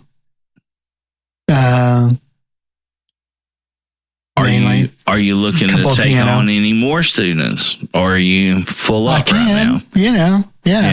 Okay. Definitely. How is the best way for folks to get a hold of you for something like that? Well, I have a website, greghornemusic.com, GregHornemusic. See you real soon.com. KEY. Exactly. Yeah. And so you can email me through that. Okay. Or I'm on the Facebook and the various places, Instagram. I've been trying to do social media. I've been getting into photography a little bit, and well, so I've been putting some of that on Instagram. And I'm glad you brought that up, because we fell into talking about the cameras there just a little while ago, and I had noticed on a lot of your stuff that you were posting more pictures of things. Yeah. I've seen a lot of bird stuff, a lot of outdoor things, and different.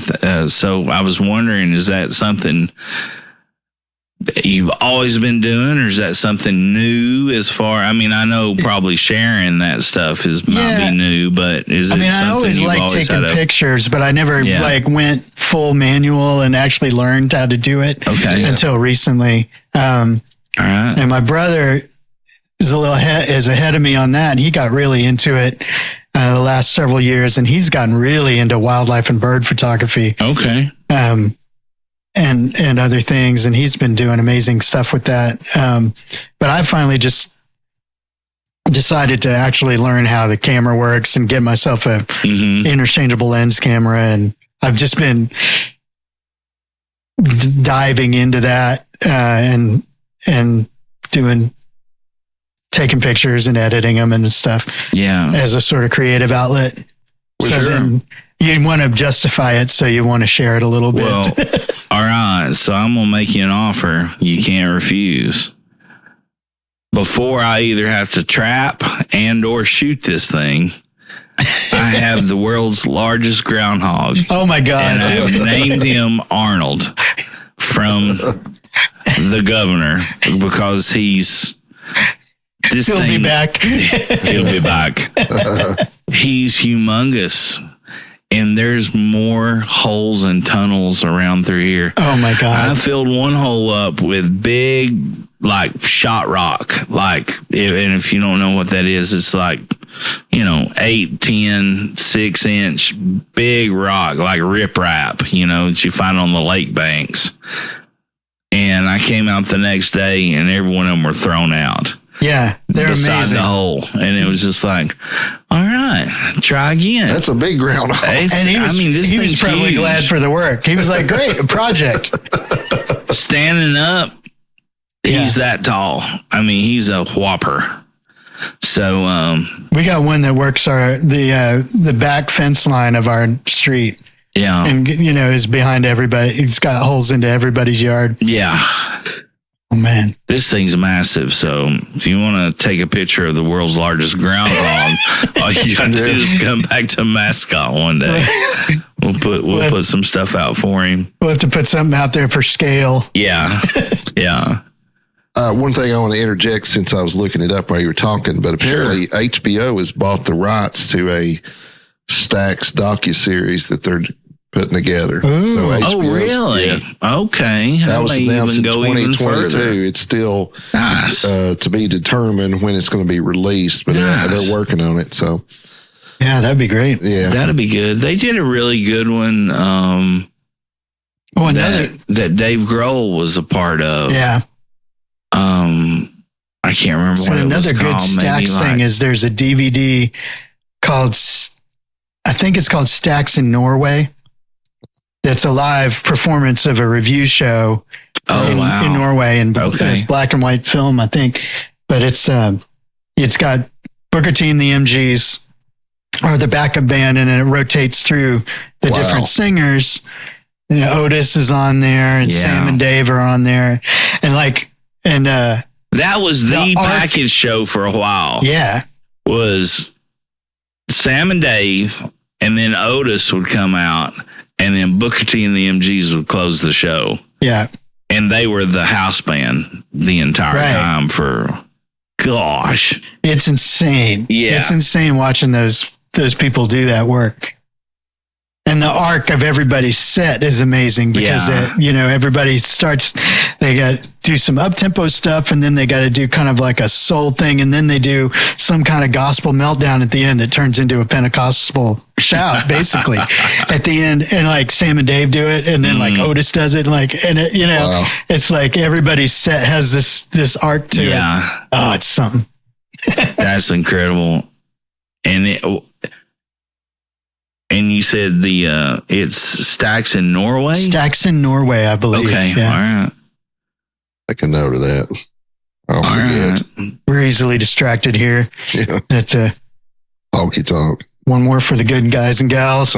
It happens. It happens. Well, buddy, anytime that you might think you want to see if the Muse is up here hiding behind a big patch of kudzu or somewhere here in the honky tonk. In the groundhog hole. Yeah, in the groundhog hole. You're more than welcome to be back. Yeah, and I love you. I appreciate your Likewise. friendship and the support over the years. It's been very inspiring and promising, and just Right back at you, keep man. on keeping on, man. Thanks for having me. It's been great to be here. You're very welcome. In the orange chair. The big orange chair. There's a bit of a hot seat kind of vibe to this, but it's all right. Well, we've recently changed this. You're only the second person that's got the hot seat. I see. Okay. It's We used to have them sitting over and they here, would have to turn and look and at Mike. everybody was kind of like turning to look, and it was Kind of a just Terry like, Gross situation. You man, can't this see the seems interview. really uncomfortable for folks. Yeah. So Now it's like fireside chat with Statler and Waldorf, but it's all right. It's all right. yeah, well, you're Get welcome. them off. More. Shut up. Well, you're welcome back anytime, and it's been a wonderful episode, and it's been even better knowing you for all this time, and again being able to call you friend. So, Jamie, you want to do another one? Well, hell yeah, I want to do another one. All right. Well, folks, you heard it here first, or maybe last. I don't know. You heard it here nonetheless. Be kind, love one another, do something nice for somebody. Anybody can be a fucking asshole, so try not to be one. I always feel like that's directed at me, that part, that anybody can be an asshole. If I was going to do that, I'd say, don't be a dickhead. No, I wouldn't. It really does. It really does take no effort at all to act that way. So put a little effort forth and treat people the way you want to be treated, and do something kind for somebody. And Rewind. yeah, rewind. Cheers, everybody. Cheers. Here's one more for the good guys. You either is or you ain't. You do or you don't. You can or you can't. Or you will or you won't. Either way, baby, a good man, well, he's hard to find.